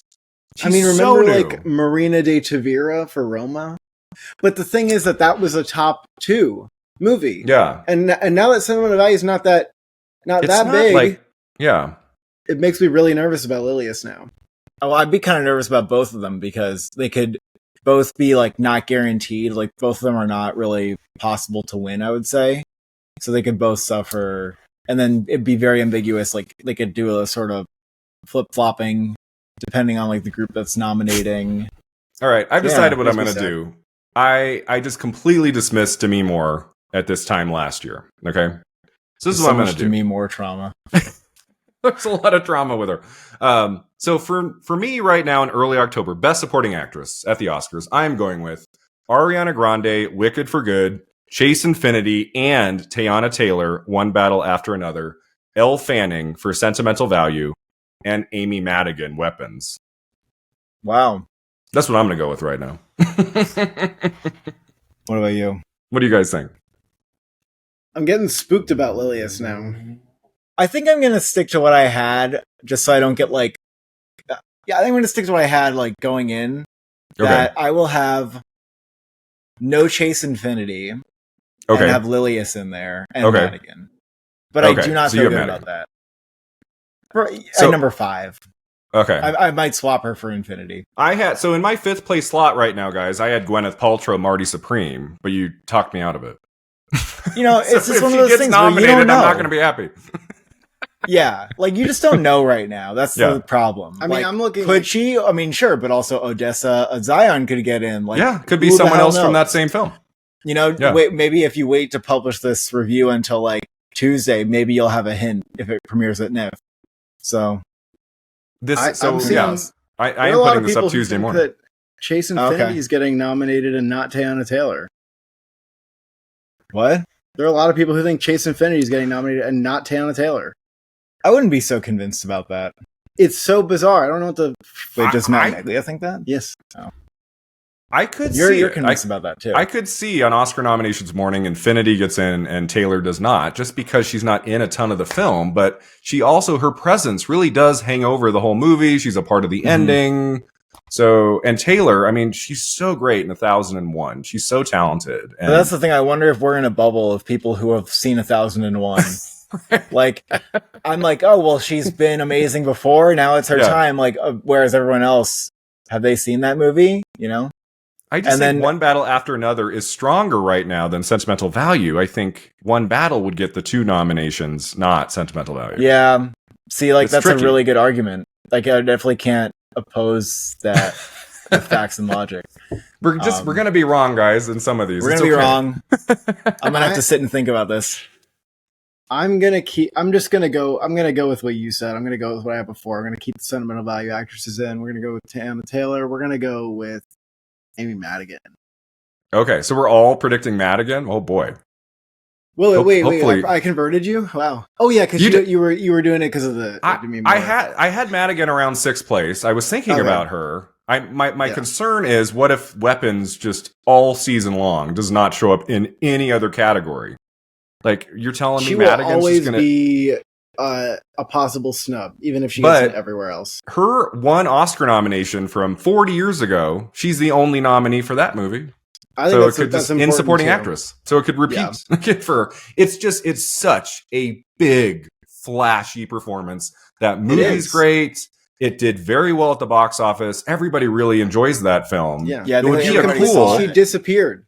The makeup you don't is even there. recognize her. Even like small. Also, it's not a weird movie. Like a lot of these horror films are like these acclaimed horror films are like sort of weird to some people. It's not weird at all. And there's going to be 1 million Halloween costumes of that character. That could do it. One of my first thoughts during the movie, I was like, I already know of a friend of mine who's starting to put together his Aunt Gladys. It's happening. Mr. Andrew Campbell, who is guested on this channel. So, yeah. Oh my gosh, guys. I hope that's not a Hope Diction. I would love to see that. That'd be awesome. Okay, we are at our final acting category, guys. Best Supporting Actor. At the top, I have right now, it's close. I still have at the top right now Stellan Skarsgård, Sentimental Value, but Sean Penn is like right behind him. What do we think? Yeah. I honestly think like we need to just clear our heads a little bit about the beginning of the year and just realize that Sean Penn makes the most sense. Okay. Just gonna throw that out there. Like I had Stellan Skarsgård and I wanted him to win. I would still love if he won. But Sean Penn's performance gives that such an immediate like sense of, that I understand that character and he was so good in it. And even if you don't like the film or even if you don't even get the movie, it's not on your wavelength, I think you come away with being like, well, Sean Penn was great in that. It's the kind of performance that wins. It's like a juicy villain role, kind of like like a Christoph Waltz in Inglourious Basterds maybe. I mean, I don't know if it's that level of, but what is. But it's the kind of role that like it's just very showy and easy for anybody to be like, oh yeah, Sean Penn could win an Oscar for that. Like you just kind of makes sense to people. Yeah, that's my choice for the MVP of the movie. I thought Sean Penn gave the best performance if I had to pick one. I mean, he just absolutely blew me away in that film. My only hesitation with him is that he's already won twice, guys. He's won Best Actor twice. If one battle is going to sweep the Oscars, an actor probably comes along though, right? Yeah, so if One Battle wins picture, director, screenplay, like DiCaprio, I think like he would struggle to win actor just in that field. I think Sean Penn is the best chance. You're right. You'd think that somebody from the movie would win an acting prize at the Oscars, and Sean Penn makes the most sense. So that I mean, and I would love to see it. I'm not saying I don't want him to win a third time. I'm just saying because there's not going to be a narrative where we need to give him one. Like there won't be that for Sean Penn. But it might be like the Daniel Day-Lewis Lincoln situation where it's just so obvious. It's like we got to give him a third. Right. I think sometimes people overestimate how important it is about getting that narrative of, hey, you've won too many times or you haven't won enough. Like oftentimes it doesn't seem to pan out, especially at the Oscars. Yeah. And I get that Stellan Skarsgård in comparison has no previous nominations. So it would be like really cool to give him a first win. And he's just such a veteran actor as well. And he's great in that film. So good. He's so subtle. He plays like the complicated father figure who is kind of like has a natural charisma about him. But, I think it's just more obvious. And I have to go with, when it comes to awards, the more showy. And I think in the showdown, Sean Penn takes the cake. Yeah. I mean, my feeling is that if Sentimental Value can win an Oscar, it's Skarsgård in supporting actor. That's kind of what I was like. Perhaps could win screenplay. It's or original. It could just be like, or it could just get it's just Banshees of Inisherin. Yeah, and it's just as like the last few years, sometimes I think, oh well, they have to give Banshees something. They have to give Elvis something. They have to give Tar something. Oftentimes, they like the movie gets into picture director, and they don't give it anything. Yeah. That could be Sentimental Value. Something's hogging all the attention, like One Battle might. Yep. Yeah, I mean, Skarsgård, he's been a great actor for so many decades. He's finally getting in. He's definitely going to get nominated. Yeah. And he'll have a narrative, I think. But I think if the passion is just not there for sentimental value, then Sean Penn. I think if that's the case, Sean Penn wins. I'm curious if people kind of like, I don't know what it was about TIFF, but people were like, I guess it didn't live up to the Cannes buzz for a lot of people, but maybe people will come back around on it. Like, and at the end of the year, it becomes top 4, top 3 again. Mm-hmm. Well, probably not top 3 because I feel like I know what the top 3 is. But yeah, I don't know. Maybe people will come back around pretty hard on it, and then it can be that strong where it can get 4 acting nominations or whatever it is. But I mean, it will be weird, guys, if sentimental value gets into picture and director, 4 acting nominations, and it just wins nothing. That'll be kind of weird to me. Yeah, I mean, again, Banshees happened, and so. Oh, right, you're right. Banshee's got 4 acting nominations. Yeah, Power of the Dog also did not win any acting awards, and it got 4 nominations. I could see, even if Skarsgård doesn't win the Oscar, I could see him winning something along the way. I don't see Sean Penn just sweeping everywhere. I could see Skarsgård doing a Golden Globe or Critics' Choice. But then SAG is the one where I'm like, they probably would go with Sean Penn. Yeah. Yeah, Sean Penn, he did not win SAG for Mystic River. That went to Johnny Depp for Pirates of the Caribbean. Oh, wait, and then he lost. Did he win for Milk, or was that Mickey Rourke? So for the Oscar, so he won Best Actor at the Oscars 5 years apart. Mystic River first, 2003, and then Milk, 2008. But it was tricky in 2003 because Bill Murray was winning stuff for Lost in Translation. Bill Murray, he beat him at BAFTA. Bill Murray won the BAFTA prize for Best Actor. Going into the Oscars, all Sean Penn had won was, I think, he just won the Golden Globe and maybe Critics' Choice. He won one thing. So it wasn't clear to all of us if he was going to win the Oscar, but then he had been around so many years, it made sense there. And as I talked about in my review, guys, for One Battle, like Sean Penn has not been this good for a long time. It's been kind of quiet from him for a while. So it is kind of a comeback narrative for him, too. Mm-hmm. So, yeah, I think you guys are starting to convert me here. I've been like, well, maybe it's still Skarsgård. Maybe it's not. Maybe it is just going to be Penn. But so those are definitely in the top 2. I have, if he goes supporting, I have Paul Mescal in 3rd place for Hamnet. Do you guys feel that way? Yeah, for sure. Assuming he's supporting, absolutely. Yeah. If he goes lead, I still think he gets nominated. I think either way he's going to get in. He's getting in, yeah. Yeah, for sure. He's the other person from that movie who can get in. I mean, there's wonderful performances in that from some of the kids and stuff, and but I think it's Mescal and Buckley. Jacoby Jupe. He's quite a good child performance. Probably not going to get a nomination, but I know some are sort of having him on the list somewhere. Yeah, I would love to see him show up somewhere. That'd be cool. But probably only that happens if Mescal goes lead. Yeah, even then, I think that's a long shot. But yeah. Okay, so 4th place, I have Adam Sandler, Jay Kelly. You guys just saw it. Does Sandler get in? No? I think if Jay Kelly gets in, he probably gets in. Okay. But in the absence of that, I don't know. I think he might still get in because even though I wasn't as high on him as other people were, he has the screen time. He has he's the heart of the movie thing going on. And a lot of people really are feeling him in this. And it is just a much more kind of palatable, easy to get behind thing than Uncut Gems, I guess, for maybe the average Oscar voter. And I don't think Jay Kelly's getting no nominations.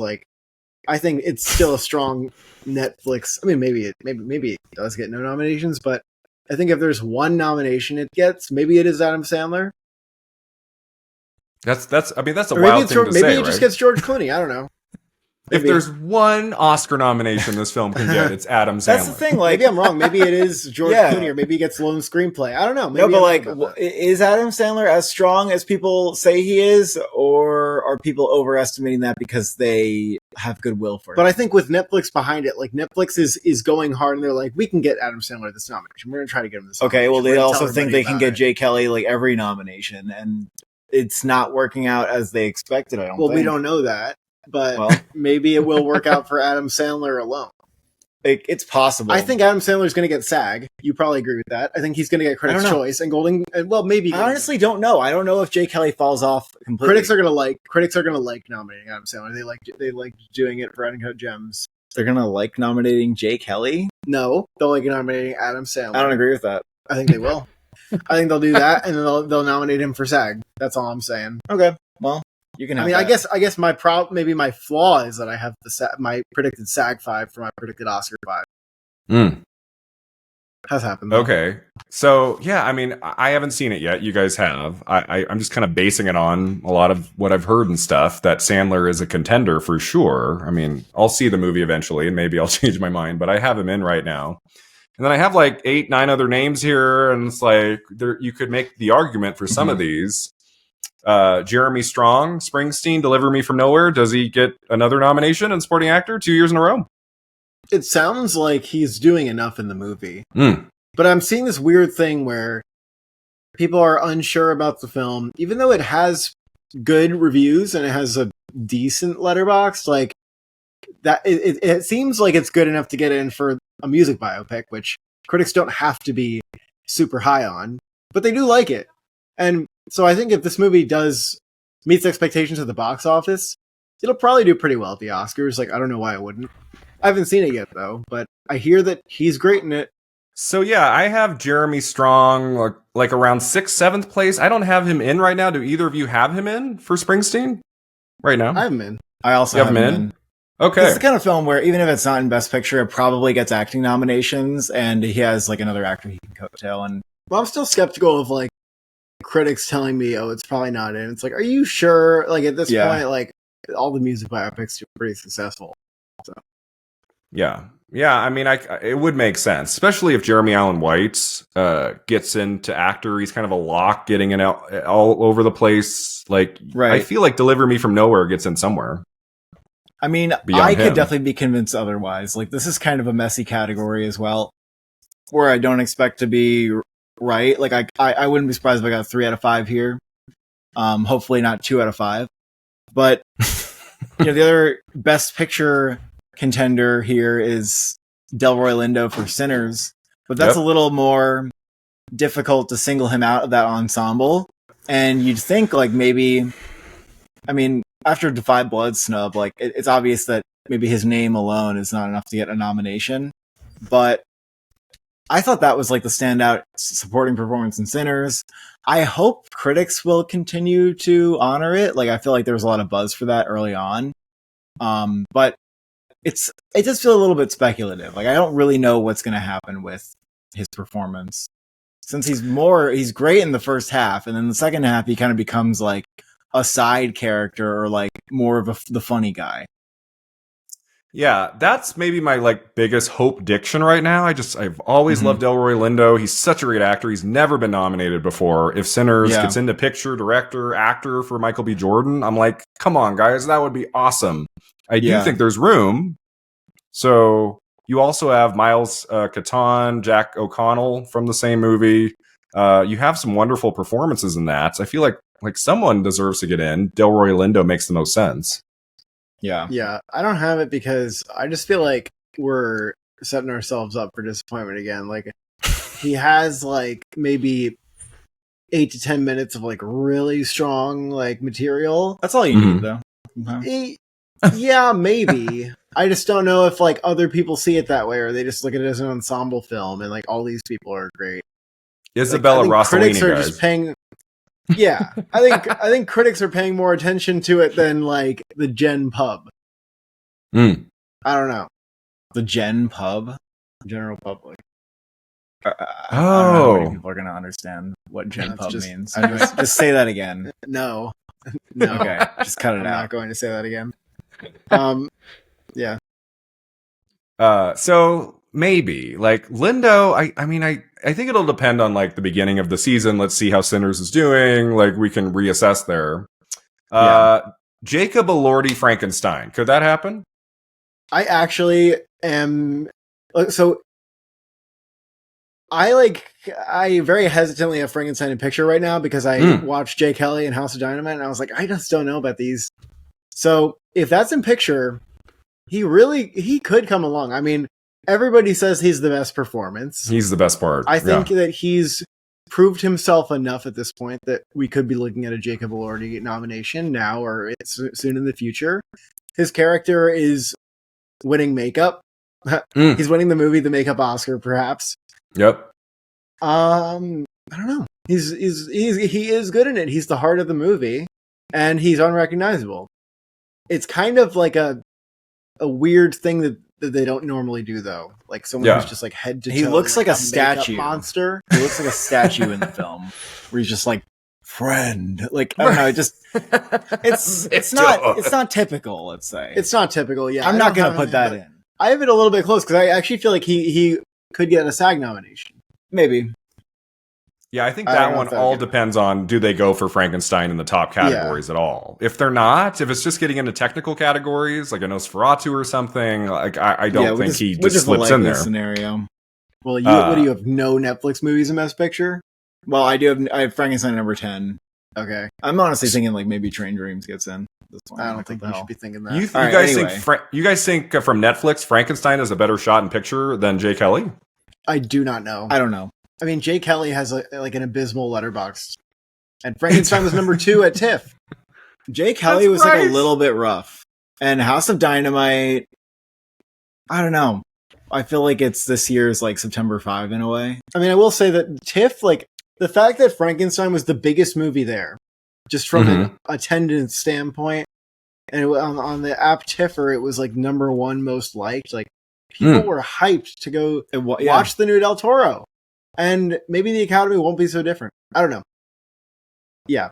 I think wouldn't that be something if at the Oscars in the supporting categories you get Amy Madigan for Weapons and Jacob Elordi for Frankenstein? That would be great. It won't happen. Yeah. I would be like, awesome. And when you put it like that, I'm like, yeah, you're right. He's not going to get nominated. I don't think...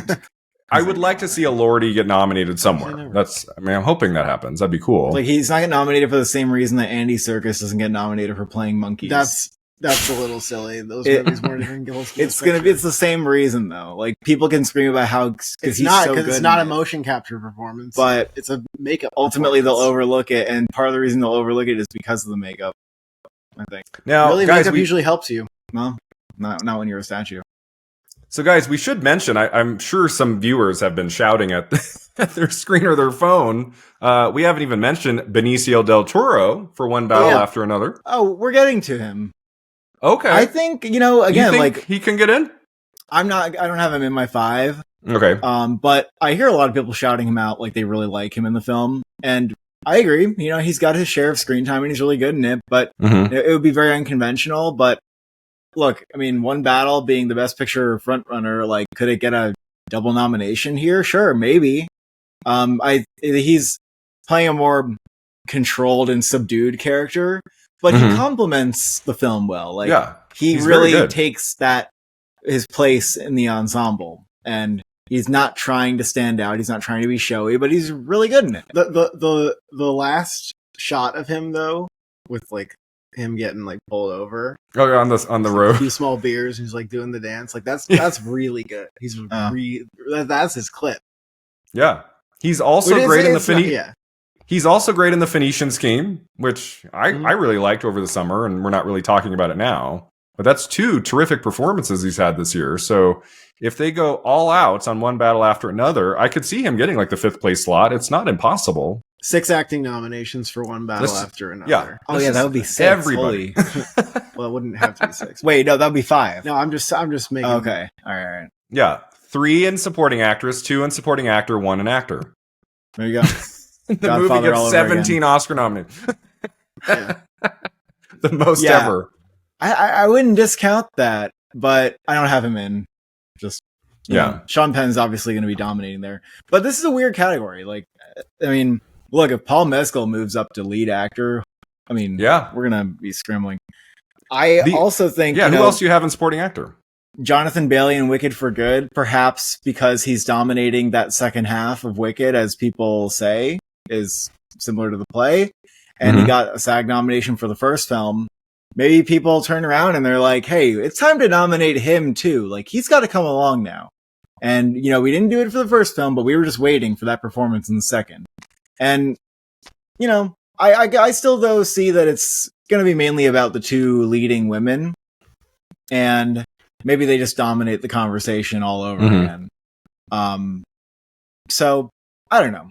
I don't have him in, but that's something to consider. Yeah, I think Bailey gets in if, the second film is even better than the first one. It gets in a director. Like, they just go frickin' nuts for it. Then Bailey could maybe do it. Other than that, I would be surprised. I don't think they're going to go nuts for, like, in that sense. Like, director, probably, probably like a bottom 5 Best Picture movie. But I also would look out for Billy Crudup and Jay Kelly. I don't think he's going to get an Oscar nomination.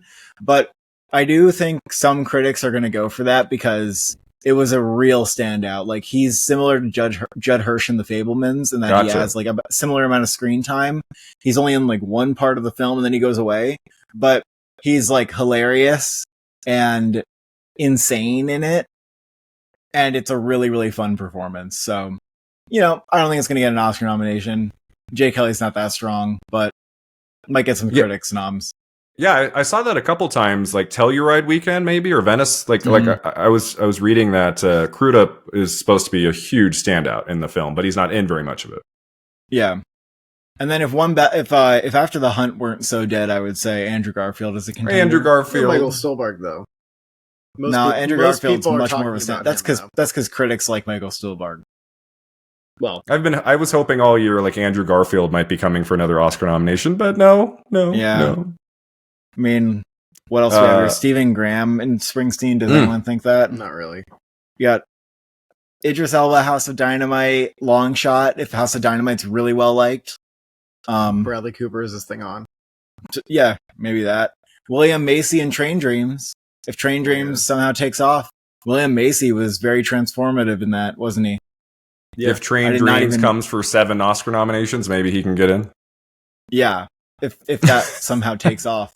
I agree. William Macy, I thought that was like not impossible when I watched that. He's an actor everyone's liked for decades. I just think that movie's just too quiet right now. Wouldn't it be fun for Mark Hamill to get in after all for The Life of Chuck? Yeah. Not a chance. For the long Didn't we walk. Didn't we I feel like there was like a 5-minute section. Walk? Oh. I'm kidding. I want to say like a year ago, guys, when we recorded this same video a year ago, there was like a 5-minute portion where we were talking about Life of Chuck and Mark Hamill. And the movie didn't even come out last year. Yeah. Here we are. Forced me to talk about it when it won the award. I do think if Life of Chuck had come out in December of 2024, he might have gotten in. Maybe. He might have been a player, but they really fumbled the ball there, bringing it out in June, and it just came and went, and just like nothing happened. They're like, we don't care. We like international films, not this. That's okay. I think things worked out for the best. Yeah.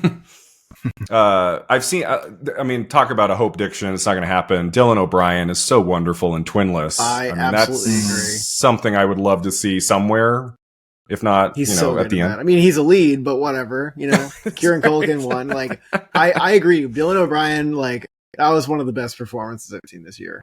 Yeah, that was one of the top 3 performances I want to say I saw at Sundance. Like, I just really loved him in that. And I was like, I don't know. It's like, I don't know if that's going to be an awards movie. But I keep hearing about him. In the last week or two, I've like seen his name come up in certain places. So I'm like, well, maybe he gets nominated somewhere. That would be cool. Critics Group, maybe. Critics Group. Critics Group. And then I saw, was it on your website? I saw it in the last couple days. Josh O'Connor, Wake Up Dead Man, who is freaking great in that movie. That is a lead performance, not a supporting one. Yeah, right. I think anybody talking about him, that's those are false. I think it's absolutely not happening. Like, not even close. Yeah. And then Sean Bean Anemone is the last name I have on here. That's not going to be a thing. My confidence dropped a lot after seeing the movie in that. But I thought I was really looking out for him as a dark horse before I saw it, though. Mm-hmm. And he is good. He's just like he doesn't do reacting to Daniel Lewis. He doesn't have enough lines. He is there all the time, and he barely speaks. That's what it feels like. He couldn't be a coattail if Day-Lewis gets in. Nope, not going to happen. Don't see it. Not Morton either. I think Morton is really good, and she's a little showier than Sean Bean is, but I still don't think she would get nominated. Like, I deleted her from my list. It's like is there anyone in Marty Supreme who could be a supporting actor nom? I don't think so. Creator? The creator. That'd be kind of bizarre. He looks really fun in it though. I'm like, in my head, I'm like, is there a big December release? Avatar? I don't think so. No, the first acting nomination for an Avatar film comes in. Oh, Spider's getting nominated this time, guys. That will, throw us for a loop. When Avatar, the third film, comes in. They like roll out 2-3 Oscar nominations in acting. I would have said that like Russell Crowe for Nuremberg was a contender. Oh, we haven't even mentioned Nuremberg. Yeah. Oh, but they're just going lead. They're just going lead. What's his name though for Nuremberg? Michael Shannon. Nope. Come on, other guy. Michael Shannon's not up for something this year in supporting actor. Come on. Hold on. What's his name? Richard Grant. You're absolutely wrong. Who? I saw the movie. Yeah, you're absolutely wrong. What are you talking about? I saw it. Leo Woodall in Nuremberg. Who was that? Oh, everybody says he's incredible. Oh, did you guys not see Tuner at TIFF? Tuner. No, I didn't actually. Oh, Woodall's great. I loved him in that. Okay. You're right. Woodall's really good in Nuremberg. Yeah. Okay. So I didn't even know he was in Nuremberg. That's exciting. Well, yeah. Maybe the fact that I forgot that was like a big deal. He's not like that recognizable of an actor. I mean, like among all the other actors in the film, right? Where you have Russell Crowe, Rami Malek, Michael Shannon, like he just doesn't have a big enough name. So I don't. Yeah, but he's very good in it. You're not going to put him in first place, Leo Woodall for Nuremberg right now? I don't think so. Nuremberg's actually pretty good though. Is it good? Yeah, it was solid. I thought it was really good. I had a vibe on that one at TIFF. I was like, I don't need to see that. But then I heard some good things about it. Yeah, just in case. I don't think it's going to get nominations, but like it's like in the list, like low for adapted screenplay, I would say. Just in case this happens at SAG, let me just say Ben Foster and Christie, just so we cover all our bases here. Ben Foster and Christie? He's like an abusive asshole. So did you see Christie? I saw Christie. The movie's good. It's not great. The performances are pretty strong. Ben Foster was, he gave a really good, like, chilling performance of this awful husband and what he does in the second half. Could you see SAG, like, pulling that one out, like, in either acting category? Because the field for Best Actress, as we talked about at the beginning of this video, is kind of limited. Like, I could see Sydney Sweeney showing up somewhere big. I don't think she gets in at the Oscars. That would very much surprise me, but I could see like a SAG nom or something like that, like where we're like, what? Like that, it's possible. Ben Foster, I think that like the nomination of that movie, if it happens, is Sweeney, but Foster's good too. All right, guys. So my 5 right now in Best Supporting Actor are Stellan Skarsgård, Sentimental Value, Sean Penn, One Battle After Another, Paul Mescal, Hamnet, Adam Sandler, Jay Kelly, and then I'm going with Delroy Lindo, Sinners. Even though you're right, it's probably going to be Jeremy Strong, but I'm going to go with Delroy, and that's okay. I'll be wrong, and that's fine. It's not probably going to be the 5 that I think. I have what do you guys have? Delroy Lindo and Jeremy Strong right now. Okay, you don't have instead of Adam Sandler. Yeah. Okay. And it will. It's funny. I've been hearing about Sandler in that movie for months. It'll be interesting if, like, come January, February, that's just nothing. Like, he doesn't get in anywhere. I'll be like, I'm just lost when it comes to all the Netflix films. Like, literally all of them, I'm lost. Yeah, I mean, it's like they have Frankenstein, they have Jay Kelly, they have House of Dynamite, and it's not clear right now how well those movies will do. So we'll have to see. Yeah. All right, guys. I mean, we've been talking for a good 2 hours plus. This has been so much fun. It's always a thrill to get to talk to you guys, get to know you guys. It's like every time I go to a big festival, I'm like, where's Oscar expert and brother? Where are you guys? I want to see you. It's fun to hang out. Something people might not know. Like, we're friends. Like, we're not like competitors. Like we're good friends, and we hang out and we enjoy talking Oscars, and it's always a thrill to have you guys in on. And out of the ring. Imagine if, like, at festivals, I'm just like hunting you down angrily, and I'm like, where's Brian? Like, where is that guy? And then, like, when I see you, I'm just like flipping you off and like just the middle finger. Fight you. Like, who do you think you are, Mr. Awards contender? You know nothing. How did Demi Moore do at the Oscars, Brian? Yeah. Oh, so Mikey Madison's at number 2 again, huh? Yeah, you guys were right. You stuck to your guns with Mikey Madison. I was like floating away at the end there, like, oh, I love Demi, and you guys were right. That happens. It's just, well, you'll be the prevailer this year from the competition. I think I'm going to get actress right this time. I think it's Jessie Buckley. I think so. I think we're all getting actress right. Outside of a Revo, really just out of nowhere, like just she becomes the favorite. I could see that maybe. I really do think it's Buckley. She is the heart and soul of that film, and it's such an extraordinary film. I hope everybody who's watching this right now, when Hamnet comes out, go see it. It is a masterpiece of the highest order. It is amazing, and she's great in it. So yeah, this has been great, guys. Do you have anything you want to promote? I know you have a new website. If you want to talk about that here too. Yeah, I've got awardexpert.media, which I just launched, and it's just a place to display the community predictions from the Award Expert app. So that is a great place to make your predictions. We're kind of equal in size of Gold Derby, but I feel like nobody knows that unless you're like in the app. So that's why I wanted a web presence so that like everybody kind of knows it. And then we're obviously the Oscar Expert on YouTube. Yeah. So I'm sure all of you have been watching their videos for many years now, but if it's been a while, go watch their stuff. It's freaking great. I watch you guys every single video you put out. I'm there. I'm watching it often with breakfast or with lunch, and I'm just always having the best time. You guys are amazing. Oh, thank you, Ryan. Also a fan of the channel as well. The Brian Rowe experience. So yeah, we'll have to do this again, guys. Last time I think we did a SAG predictions video a few months ago. So before the season is out, so it'd be fun to reunite in one of these videos and kind of see a lay of the land, see how things are shaking out in a few months' time. Yeah, that would be fun. All right, thanks again, guys.